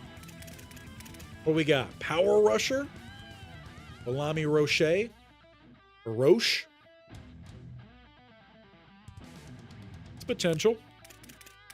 Does he have any offers? He does have 1 for Sam Houston.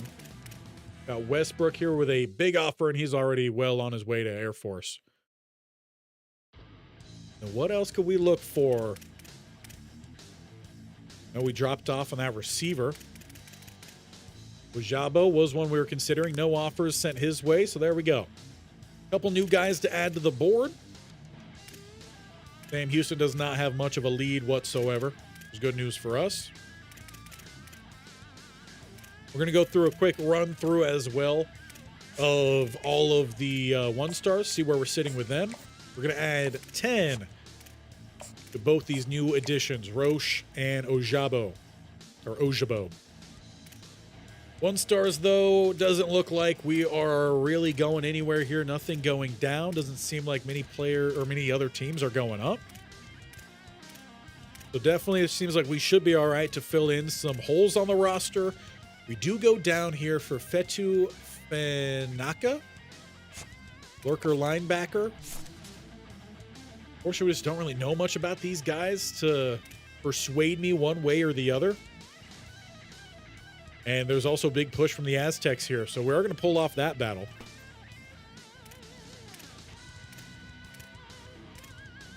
We're fine with the rest of these guys. I'm going to move up the quarterback as well here. I know one of these linemen looked really good, so I might send some other points their way. I believe that's Burt. Yeah, that's Burt. So we're going to send 5 more points over to Burt, or we could go ahead and offer him an official scholarship. I think that's what we're going to do here with our last 5 points. He does not have any expectations. We're pretty broke, so we're going to keep that as such. And with that, we're also going to move him up our board as well. Be behind the quarterback. So we got a couple quarterbacks we're looking at. One, not so much looking our way. Hopefully these extra points go in their way. will start to sway things. And we've got a big visit next time, Paul Ebiketie, as we're trying to swing him our way right now, favoring Oregon State, who has not given him a visit, but does have a offer on the board for him. San Jose State, New Mexico State is Lobos. Either way, one of the schools from New Mexico. I always mix up the two. I want to say New Mexico State is the Aggies. So New Mexico is the Lobos. Don't pay much attention to that. I like the area, but I don't pay much attention there. Now, as for the health here of these running backs, let's take a quick view of the roster. Again, we're winding things on down here for today. If you guys enjoyed your experience today, I want to make sure that you're sticking around for more. If you haven't already, hit that bell icon in the bottom right corner. That way you subscribe. You can also click the subscription button down below, whatever one it is you prefer. We got some running backs to talk about here real quick. We have seen basically everyone but Elias Brown play actually out on the field. We saw a little bit of Borders in that last game. We've seen a good chunk of Collins in there. Rainey, I prefer a little bit more than Collins, which is why Collins is that third guy. But what is the health of these guys looking like here? So Bryant Collins looking pretty healthy. Curtis is a bit banged up. Something wrong with that right arm of his. That's why he wasn't playing much.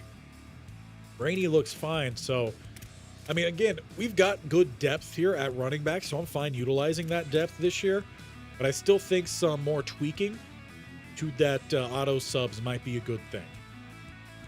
So I did move it up a little bit before we started today. We are going to play around, once again, we're just going to lower it slightly. I want to keep these starters out there a little bit longer, so let's bump that down to 79, sub in still at the 85. Because we're trying to keep these guys healthy. I just wish I knew where the fatigue was with them. Like, give me a number there so I know really where they're at throughout the game and if they're just not playing because of that or any other reasons. Just a little bit more there would be great. One thing, you know, I've talked a little bit about a lot of negatives about this game. A couple little positives in there. One thing I really like is the addition of this screen. Show me the starting lineup. I really appreciate that. That's a great addition. But let's wrap up taking a look at the season stats for us today. Obviously, we tried out a new quarterback, and I think Isaiah Scruggs is going to continue to be the starter for us until proven otherwise. His turnovers in that game really weren't his turnovers, but I liked the way he played. He had that aggressive nature out there, and frankly, he may not be sticking around for long. He's got a deal breaker we are not meeting with brand exposure. Well, we're at least exposing him right now to some other schools. I expect that to be the case early on here for us in this season. It looks like he needs a week to recover for sure. Early on in this series that we're going to probably be sending on a lot of our best players to some better schools. And at the same time, we're going to try to bring their players who aren't getting the playing time that they're looking for down here, show off what they could do. And it's just going to essentially be a pit stop for at least a while. We'll see if Coach Bobby Ellington can turn this into a destination. And I think we're on the right track with it. Didn't mean to leave that screen, but we're definitely moving in the right way. 4-2, only a couple questionable losses for us. Curtis averaging 6.4, 4.4 for Rainey. Collins is at 4.8. Scruggs is almost at 10 through just one game. 3 touchdowns for Rainey and Curtis. I mean, that's a good tandem. And then Collins, when he's checked in, has been pretty solid. Receiving game, it's still Williams leading the group. Coleman trying to make a push here has now tied us at least for touchdown receptions. Averages about 6 less yards a game. They don't have him credited for any drops, though we know that's not the case. One thing they still need to fix. Moses really hasn't been much of an impact. He is a sophomore. I have a feeling he might fit a little bit better as a big man slot. But with Ontario Smith kind of taking that role today, I'm not going to pull that away from him because he had a really good game. We're going to see if he can continue making those big plays while Burrell is out with injury. Wilson also took a knock in that game. We'll see if he returns. He does have a high risk of injury. He is also another guy who could be a big man slot, but he's a little bit more of an outside type. So we'll play around with that next time. I might look for a little bit more of Ontario Smith to play in the slot for us. Blocking wise, 5 sacks given up by Summers. Supposed to be one of our best offensive linemen. A little bit of a letdown there. Give some love, though, to who do we actually have playing center? Someone here is getting the snaps. It looks like it is the 66 overall Hector. I thought we put someone else in there at center. We might need to double check the starting lineup next time. So do remind me again, let me know if you want to see a doubleheader on Sunday or if you prefer just Road to Glory. Two guys leading us in tackles are our linebackers, Roca and Antonini. TFL is Xavier Williams by a large spread. He's already at 8.5 sacks. If he wasn't a senior, he would be transferring for sure. He's looking for pro potential. There's potential he might find himself as a late round draft pick with this season. Got a few picks on the year. No one necessarily leading in that category. Few deflections in there. 6 for Silvera. We've seen him make some big plays. He had 2, I want to say back-to-back, MAC Defensive Players of the Week. Catching allow stat is still broken. 3 forced fumbles, 2 for Xavier Williams, 1 for Miles Tucker. Of those, we have recovered 2. Not too bad. I don't think we've had any blocks. And I don't think we've had any safeties. No, we haven't. Kicking game was Stovall. I want to say it's about 100%. He did miss 1 extra point. I want to say that was in a sim. But not too bad here for us. Next time, we will look to get through a bigger chunk here. Just felt like this was a good stopping point with the emergence of a true freshman quarterback. How far can he take us? We will find out next time. As mentioned, to make sure you don't miss out if you haven't already, hit that bell icon in the bottom right-hand corner of your screen. And if you enjoyed things today, then make sure you also leave that big old thumbs up and make sure you don't miss next time as well. By also hitting that sub button, make sure you also tag team it with that bell icon so you are ensured you are notified, because sometimes YouTube just doesn't do it. Great way of making sure you're here for everything. We'll see you guys next time, whether that is Sunday or next Wednesday. It is up to you, so let me know. Either way, I think we're off to a pretty good start here with Coach Bobby Ellington. Until next time, hope you guys have a great rest of your day, and we will see you later with a true freshman at the helm.